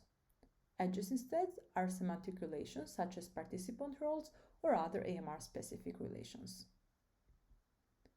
I mentioned before that AMR is an ambitious semantic formalism that captures several aspects of meaning in a single graph structure. This is because it comprises of a set of natural language processing tasks that are crucial for language understanding. Here we can mention word sense ambiguation, named entity recognition and entity linking, coreference resolution, and semantic role labeling. In fact, there is a similarity between AMR and SRL, and SRL is often entitled as shallow semantic parsing. We'll see more details in the next slides. Here I will use the example that Simone used in the previous part of the tutorial. The cat chased the mouse that stole the cheese. And here we have the semantic role labeling for each of the predicate chased and stole. If we translate this using the prop bank inventory, that is also used in AMR, SRL notation look like this. So SRL is able to disambiguate predicates in a sentence and identify participants in an event that are related to each of the predicates. For the same sentence, an AMR would look like this. Actually, they look both similar. They have the same predicates and the same arguments or participants defined using the prop bank inventory. So both SRL and AMR disambiguate predicates, and both SRL and AMR identify participants in events. However, if we slightly change the sentence such that we name our cat as Tom and our mouse as Jerry, the AMR graph becomes richer while the SRL structure does not change. This is because only AMR recognizes named entities, in this case Tom and Jerry, and only AMR links the entities to an existing database, like Wikipedia. So here we have also the new edges that connect to the Wikipedia knowledge. Moreover, only AMR defines the relationship between various predicate argument structures in a sentence, and here we have a full connected graph instead of separate structures. In addition to that, AMR graphs parse with the same structure syntactically different sentences with equivalent meaning. So here we have Tom chased Jerry who stole the cheese, Jerry stole the cheese and was chased by Tom, and Tom chased Jerry, the cheese stealer. They will all be represented by the same AMR graph. On the other hand, AMR disambiguates sentences that are syntactically or referentially ambiguous. So if we had Tom chased Jerry who stole the cheese wearing pajamas, it could be that Tom wore the pajamas and the graph would look like this, or Jerry is wearing the pajamas and the graph would look like this. Now that we have defined AMR and its characteristics, let's dive deeper in the tasks related to AMR and their respective challenges. There are two popular tasks related to AMR: AMR parsing, that aims at learning a graph for a given sentence, and AMR generation, that generates a sentence based on its meaning compressed in an AMR graph. Both these tasks have garnered a lot of interest over the years, and they are often tackled with diverse approaches. For AMR generation, going from a graph to a sentence is difficult due to the several aspects missing in AMR, such as verb tenses and quantification. For example, a sentence in the past tense or present tense would be represented by the same graph, and the AMR generation approaches do not have any indicator for identifying and producing sentences in the expected tense. This is also included in the next challenge, many-to-one relation, where one graph can yield different sentences. This might affect the true performance of a generation model because we don't know which is the expected output and the one that is in the gold annotation. Finally, there is no explicit alignment between nodes in the graph and the words in the sentence due to the AMR abstraction, which requires translating from nodes to words. In this tutorial, we won't go in details on AMR generation approaches because we will focus more on the parsing task, and therefore I'm putting here some references for you to check if interested. In terms of AMR parsing instead, the challenges include producing a valid graph that follows AMR conventions. Recall here that AMR comprises of different aspects of meaning, so an algorithm should be able to capture all of them for a complete structure. Even here, the abstraction from words in the sentence to nodes in the graph makes it difficult to use known methods as dependency parsing when you build a structure on top of the existing sentence. Another aspect to consider is that of relying on in external ontologies and resources, such as ProBank and Wikipedia, that do not allow flexibility in the output of the graph. In addition, Wikipedia is always updating, and such changes must be reflected in the AMR graphs. To evaluate an AMR parser, SMATCH has been proposed. SMATCH stands for Semantic Match. Graphs are decomposed into triples of concept, relation, concept, and SMATCH algorithm approximates the alignment between the variables to measure the overlap of the goal and predicted AMRs. However, there are some issues with SMATCH. For example, despite being a semantic measure, it does not account for lexicalizations of the same meaning, like if we replace here want with desire. This triple would not match. For this reason, different metrics have been proposed to address this issue and also others, especially in the cross-lingual setting, and this is an ongoing research direction in the field. There are more challenges to work on. According to AMR slogans, AMR is not an interlingua, so that it cannot represent meaning of sentences other than English. It is based on English language and resources, and this does not make it easy to represent meaning in other languages. However, researchers got motivated by other slogans of AMR, such as the fact that it abstracts away from syntactic idiosyncrasies and it is not tied to the sentence itself. So we don't have an explicit connection between words in a sentence and nodes in the graph that are supposed to be abstract. For this reason, in 2018, Damont and Cohn proposed the task of cross-lingual AMR parsing, which is defined as parsing a sentence in any language into an English-centric AMR graph. This is based on the assumption that if sentences share the same meaning across languages, instead of being represented by different graphs based on language-specific theories, they can be represented by the same English-centric AMR. Therefore, here we have the task of cross-lingual AMR parsing, which, as I mentioned already, parses a sentence in any language into an English-centric AMR graph. Despite the difficulty of producing English concept for sentences written in other languages, this task is more challenging than English AMR parsing, as there are no available cross-lingual data, and while English AMR parsers might still benefit by the partial resemblance of words and nodes in the sentence, this does not scale across languages where concepts and nodes are not similar. So how do existing approaches tackle all the aforementioned challenges in AMR parsing? There exists an enormous number of approaches in the literature that have been mainly categorized as grammar-based, transition-based, graph-based, and translation-based, where sequence-to-sequence models have been proposed. Grammar-based approaches view the graph as a derivation process consisting of a set of syntactical semantic rules that are iteratively applied and evaluated. The derivations are explicitly defined, decomposing the sentence into multiple compositional structures.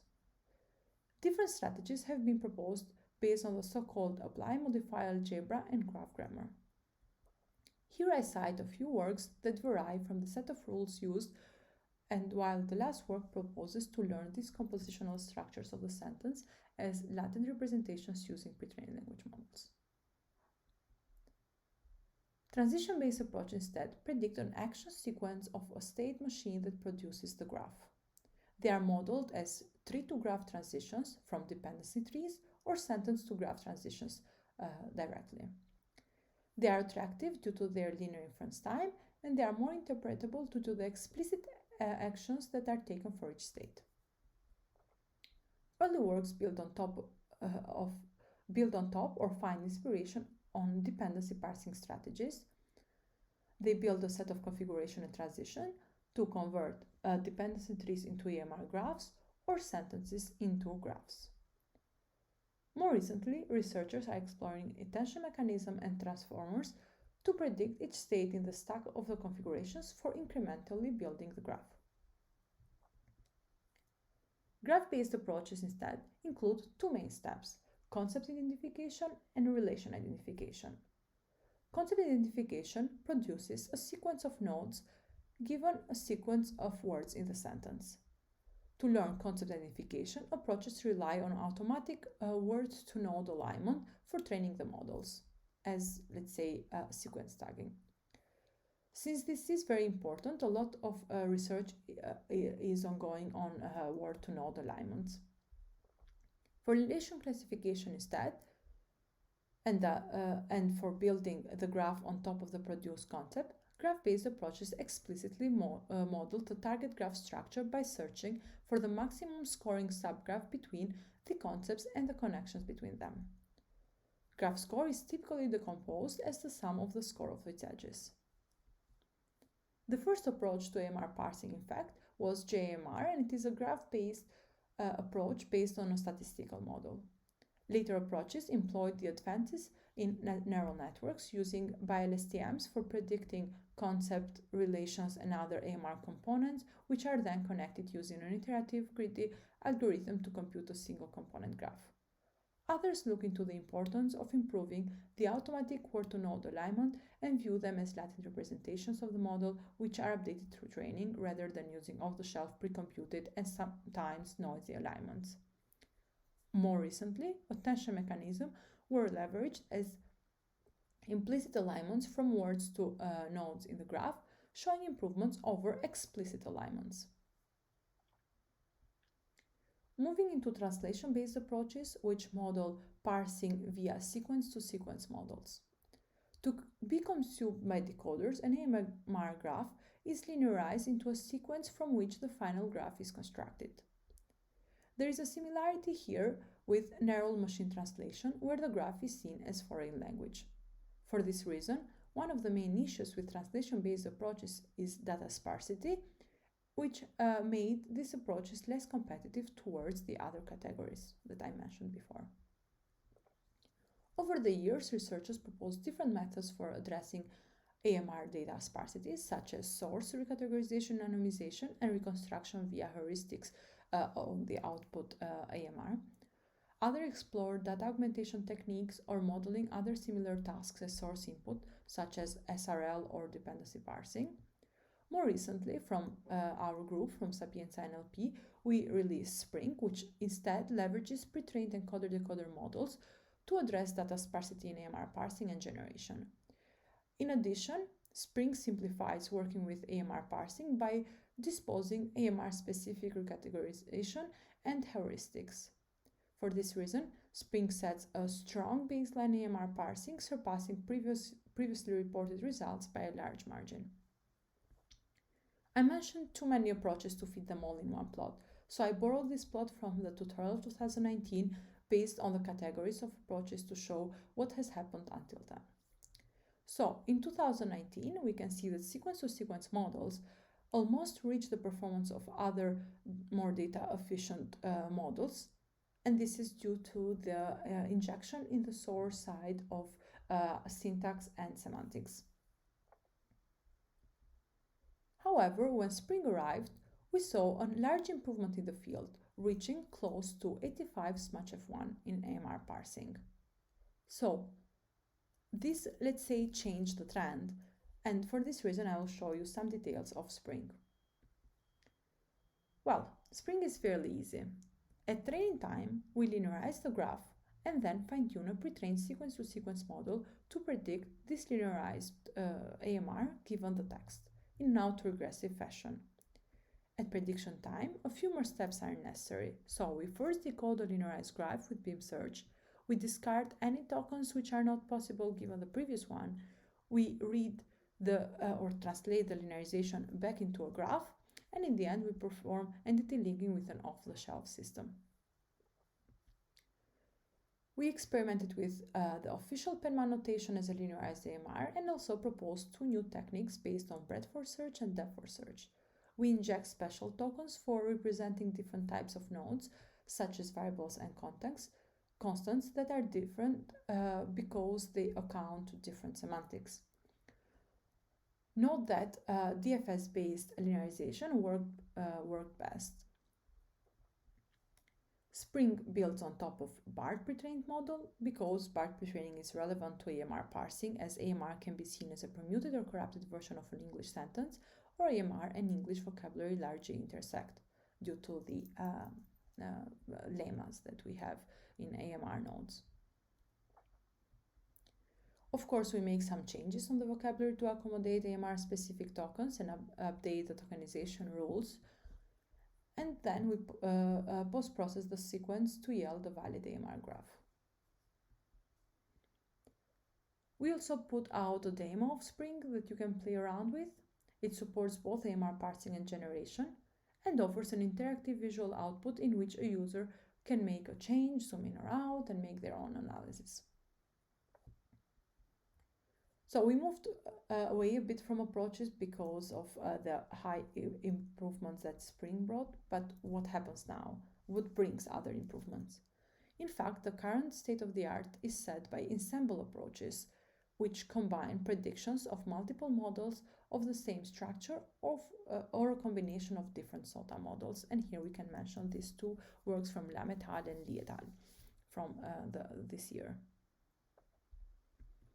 Indeed, going back to our plot, the highest performance is that of the ensemble methods, and we are surpassing 85 smudge score, and we are waiting about new approaches that 2023 will bring.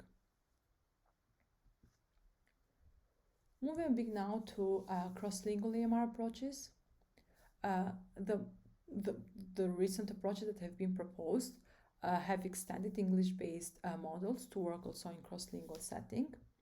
And these approaches are mainly graph-based, sequence-to-sequence, or transition-based, and there are no much grammar-based approaches in this task. To address the lack of cross-lingual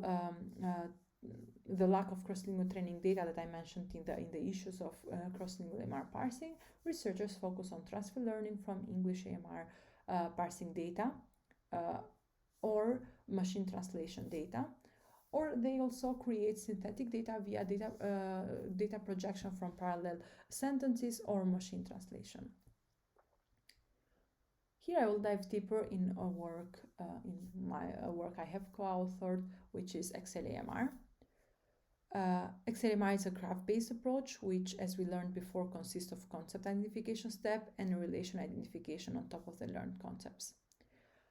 Here, what changes is actually moving from non-English words to English-centric concepts.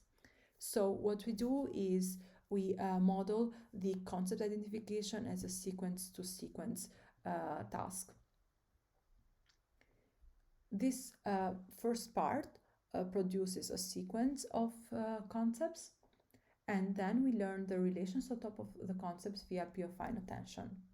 To train this model, we need training data, and for this reason we produce silver standard data. Those were produced via projection into from parallel sentences, where basically an English AMR parser is used to parse the English sentence, and the same AMR is used for the parallel sentences in other languages. Another more efficient approach is that of machine translation, where the sentences are taken from the English AMR release data so that we can make use of the gold annotated graphs and just machine translate the source sentence. In our approach, a filtering step is put in the middle to assure better quality. Basically, the English sentence is translated into other languages of interest and then back translated to English. The back translated sentences of poor quality are discarded from the final corpus. The remaining are mapped to the original AMR of the English sentence.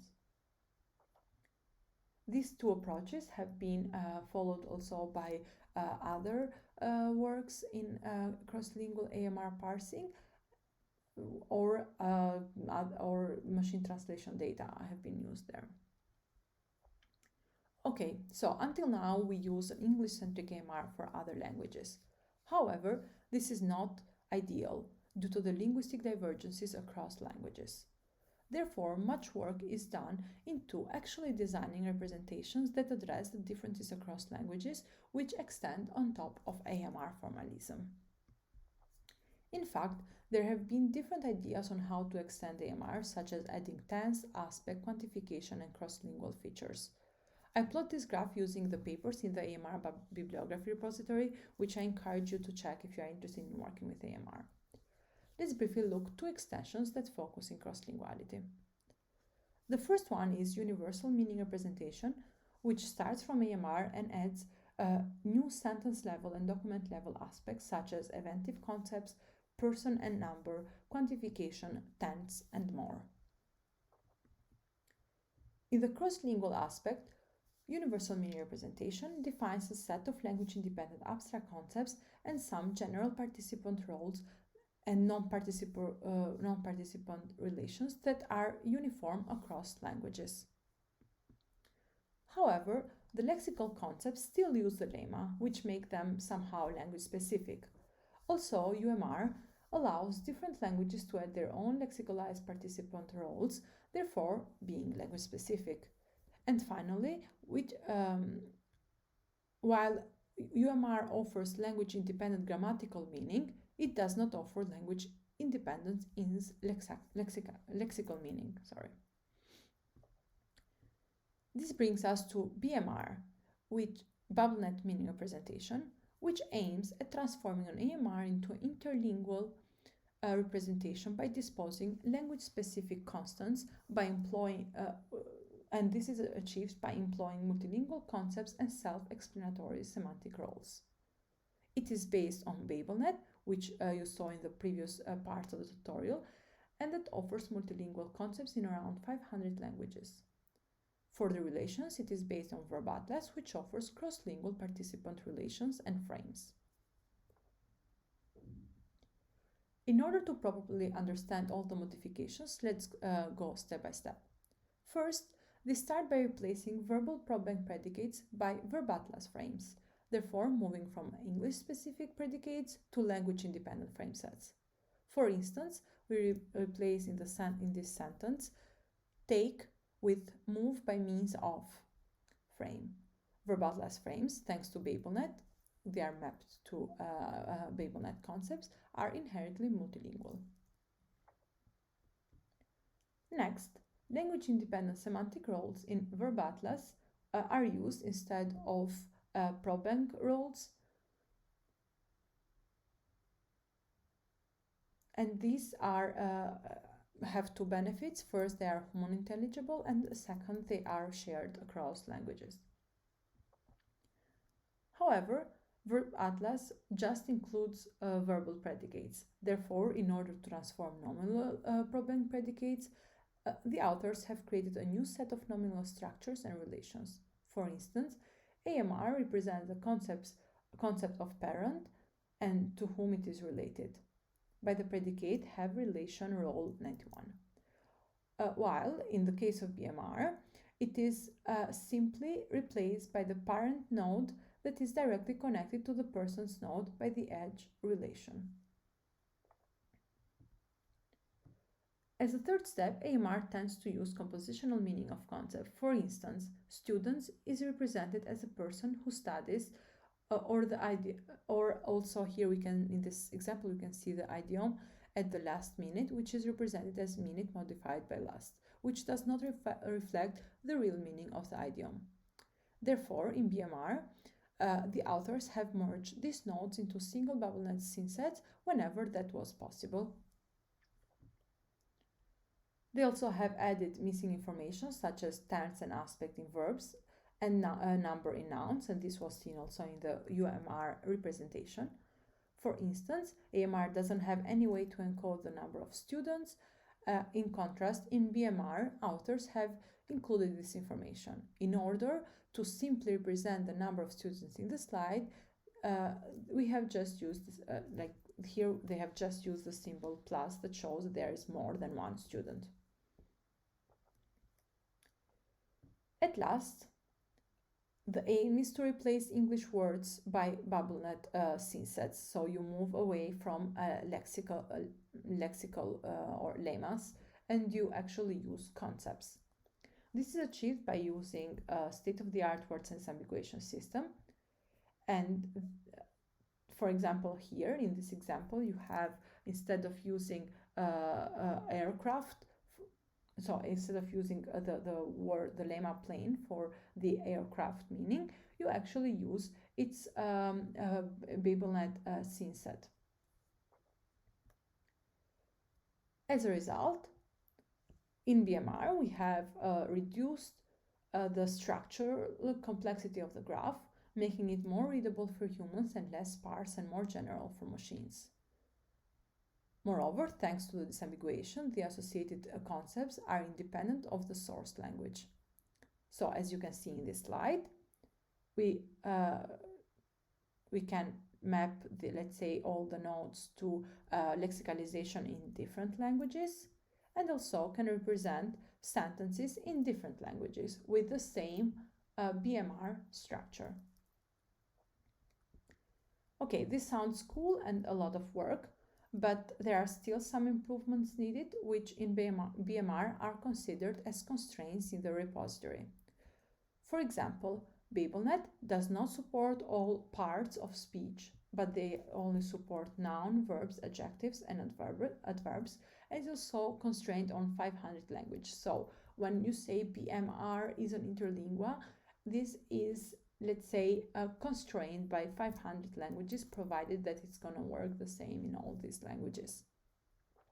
In addition, there are disambiguation constraints. Disambiguation via existing systems is not perfect, and the BMR authors claim that 8% of the contact nodes in BMR are not disambiguated due to the coverage of the underlying disambiguated system. And finally, and more importantly, we have language-specific constraints, such as the number of lexical items and the degree of word polysemy varies across languages, and BabelNet not always finds equivalent terms across languages, and this is actually a constraint that needs more attention. We are almost finished, but before that, let's briefly stop in applications. Even here, the number of applications over the years is noticeably increasing, which demonstrates that AMRs are becoming more mature structures. Applications are mainly in summarization, information extraction, question answering, and more. Interestingly, there are also applications in the biomedical domain. Here I mention two recent publications. One is in the multi-hop question answering, where authors decompose multi-hop questions into several AMR graphs and answer them in a sequential way. Thus, authors delegate the complexity of understanding multi-hop questions to AMR parsing by identifying the intermediate unknown variables. This approach is competitive both for its interpretability, but also because it outperforms other decomposition methods for multi-hop question answering. Another interesting application is that of detecting factuality in text summarization. The text from the document and summary are encoded using a text encoder, whether the semantic structures are, let's say, encoded by, so the graphs for each, the summary and document are encoded by a graph encoder. The representations of these two modalities are combined to generate the functionality score of the summary. As a takeaway, FactGraph improves performance in identifying content, verifiability errors, and better captures sub-sentence level factual inconsistencies. Well, I hope the content of this part of the tutorial showed that there is a lot of research and progress in AMR. But is there more to do? Of course, there is still a lot to do, especially in the multilingual and cross-lingual AMR parsing and also generation. First, we need cross-lingual training data to take into consideration linguistic divergences and analyze where these models fails. A lot of work on studying divergences in the past year have been done by Wayne and Schneider, and I encourage you to read them. Secondly, we are still unsure how these models are performing cross-lingually. Is SMATch good enough for evaluating the models in the cross-lingual setting? Well, one guess would be no, as SMUG has gaps in English as well due to not addressing synonymity, and we assume that in a cross-lingual fashion there will be more lexical differences that SMUG has to account for. Even here, there are ongoing works, and I am suggesting you to start from Opitz et al. Third, while I showed a large increase in AMR applications over the years, the question is, are we close to reaching the long-standing dream of an interlingua, especially for low-resource languages? And finally, and for me a very interesting topic, is that of interpretability. Can we interpret modal decisions via explicit semantics? With this, I finish this third part of the tutorial. Thank you for your attention, and I will be happy to take any question afterwards. For now, stay focused some more minutes to receive the final remarks by Professor Roberto Naviglia. Thank you. Okay, we're almost there. So these are the final remarks. And so the conclusion of this tutorial takes us to some general considerations and also some thoughts about where to go from here. And finally, a look into the future of explicit, lexical, and sentence-level semantics. So let's start from very briefly summarizing what we have achieved so far. So in terms of performances, we have to distinguish between English and the other languages because, as was already mentioned multiple times, datasets are mostly available for the English language.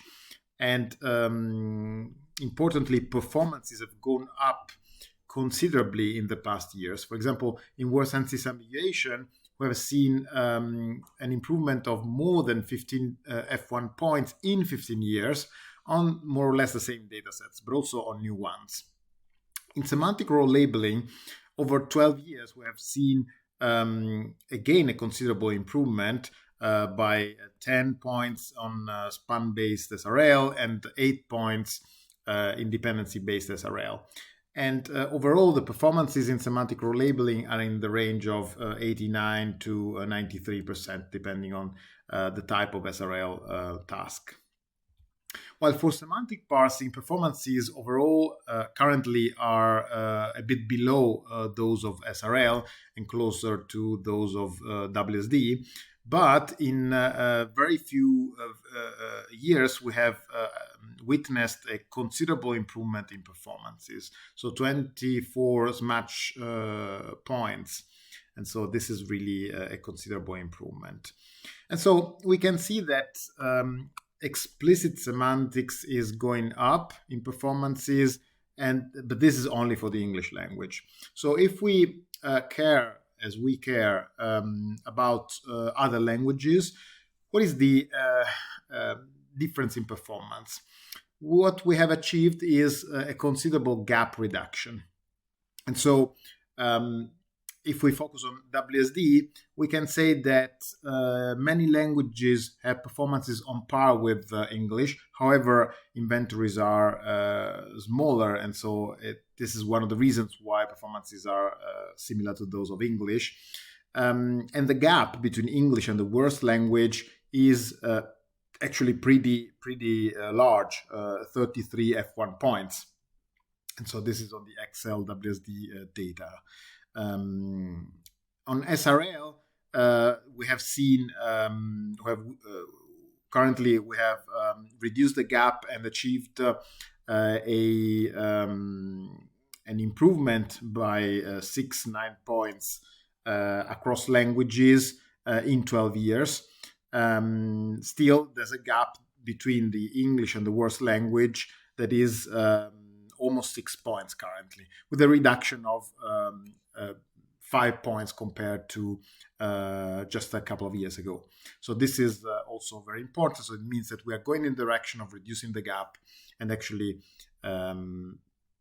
this is also seen in semantic parsing, where in only 2 years, thanks to the introduction of seek-to-seek architectures in semantic parsing, we have seen an increase in performances by 18-20 points, F1 as match points. So this is really high. and the reduction in gap between English and the worst language has gone down from 42 to 23 points.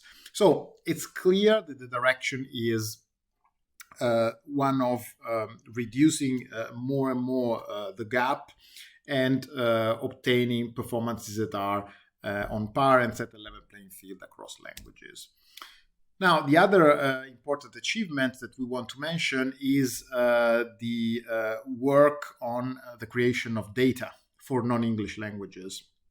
And so in word sense disambiguation, we have seen quite a big interest in creating new data sets for training and for testing that are mostly aimed at projecting sense annotations from English to other languages, and this has been possible thanks to leveraging various different techniques that use BabelNet or word alignment, cross-lingual word alignment and sense projection, or the generation of examples. So many different ways of creating annotated data, and you can see that there's quite a lot of work. And not only that, but also recently we have seen the creation of a new data set aimed at testing word sense disambiguation across domains, which is also another gap that we can see in many tasks, especially in natural language understanding tasks. And I also wanted to mention a task related to word sense disambiguation called lexical substitution, where recently there's also been a new work on the creation of silver quality data called Alaska. If we then move on to SRL, again, the use of machine translation and annotation projection has led to the creation of new silver data, XSRL, and also universal prop bank, but also gold data with the annotation of a portion of the UN open corpus called United SRL. This is also interesting because it brings together the prop bank annotations with the verb atlas multilingual annotations of predicates. And finally, for semantic parsing, recently we have seen work on the creation of silver data with AMR parses, and this is the Excel AMR work.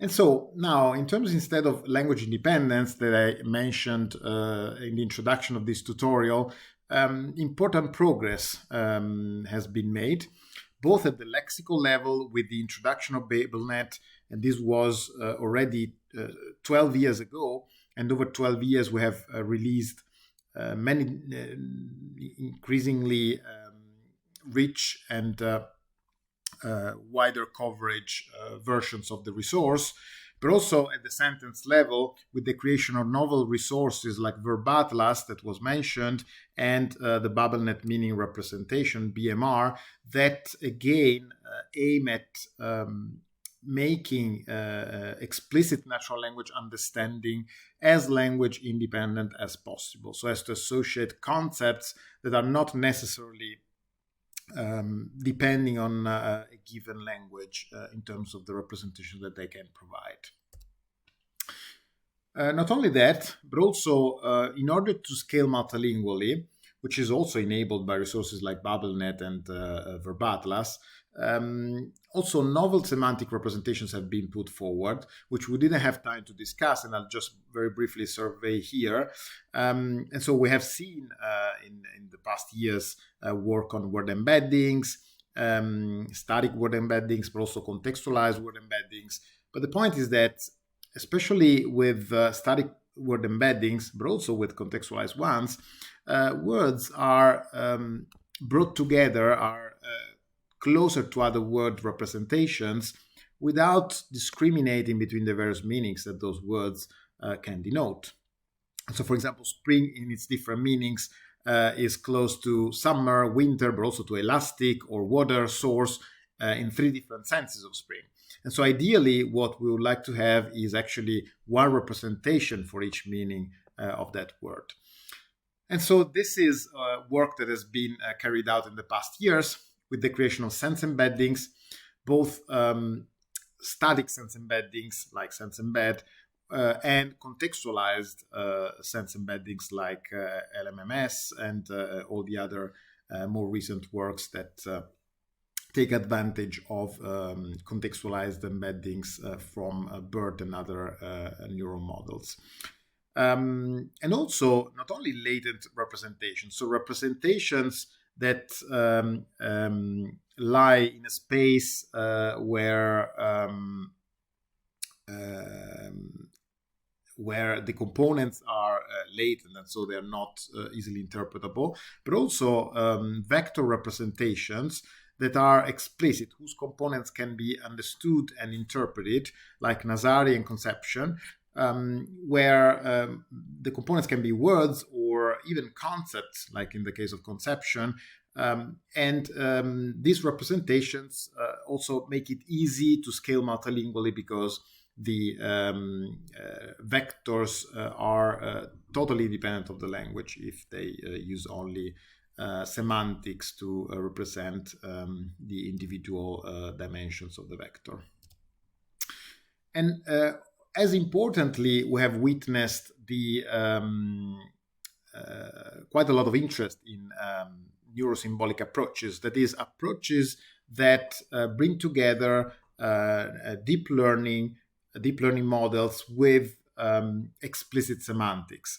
And so this has been quite popular in Sense Disambiguation in achieving higher performances in the field, thanks to the introduction of structured logits, as was mentioned earlier, that aggregate the information from not only from the candidate senses, but also from the related meanings in the WordNet graph or potentially any other lexical semantic knowledge graph. Or also with the introduction of loss functions that take into account related synsets, related senses to the candidate senses. And so this allows also to avoid the burden of having to consider the structure of the graph at test time.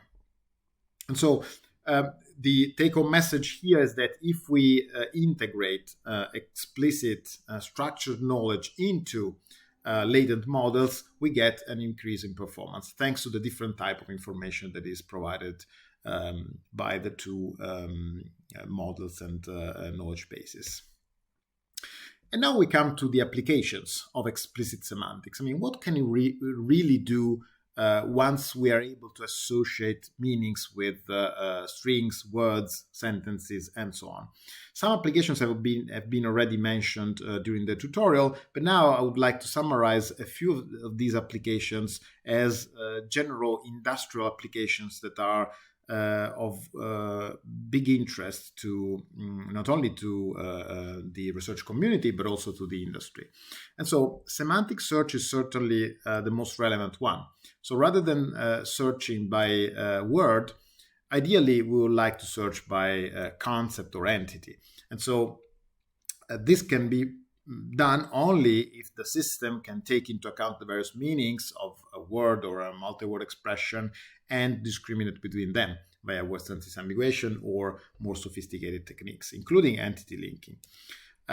Semantically enhanced multimodality. For example, if I have content that is annotated with lexical information like words, captions, textual descriptions, and so on, being able to disambiguate such textual information makes it possible to retrieve the same multimodal content without having to use exactly the same terms, or even scaling multilingually at virtually no cost. For example, if I can disambiguate plane and avion, two different pictures for planes, for airplanes, when I search lexically, I can only retrieve those images that are tagged or annotated with the word plane or simple synonyms. But if I then want to query my image base or my multimodal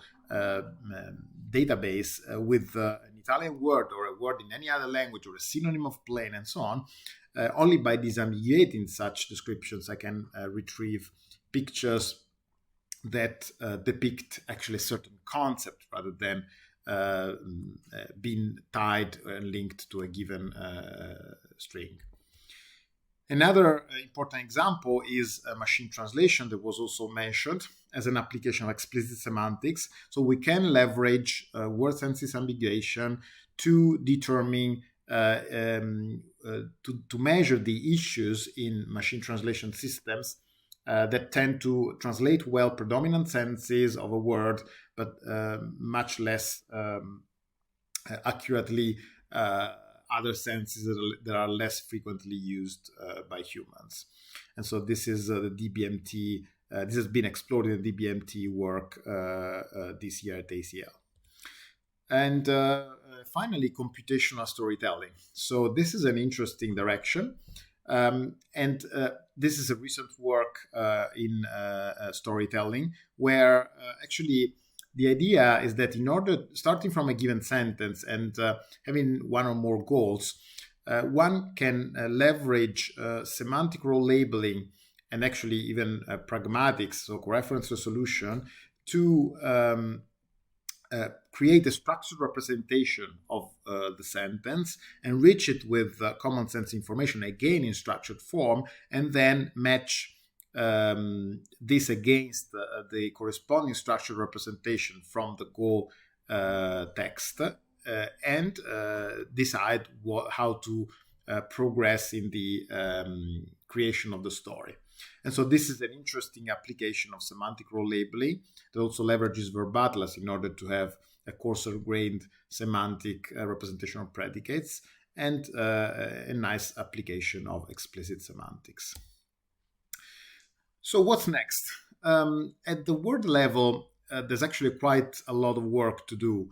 The lack of full-fledged inventories for all languages and with wide coverage, so for all words, is something that is still under investigation. And so shall we use Wiktionary, which has good coverage in many languages? Shall we use Wikidata Lexims, which is much more recent, a much more recent project, whose coverage is, however, still low, but with the advantage of being semantic, however limited to being linked to encyclopedic concepts. Instead, Wiktionary, while being quite high coverage in many languages, there has been a lot of work recently, in a sense, has the issue of being n different projects in the same platform. So one project per language, which makes their interconnection quite hard. And so again, at the word level, the other issue is having sense annotated data with wide coverage, like, I don't know, SemCore, at least covering hundreds of thousands of tokens. And so this is also something that is missing, at least with gold standard annotations. And finally, achieving performances above 90%. This is a key objective.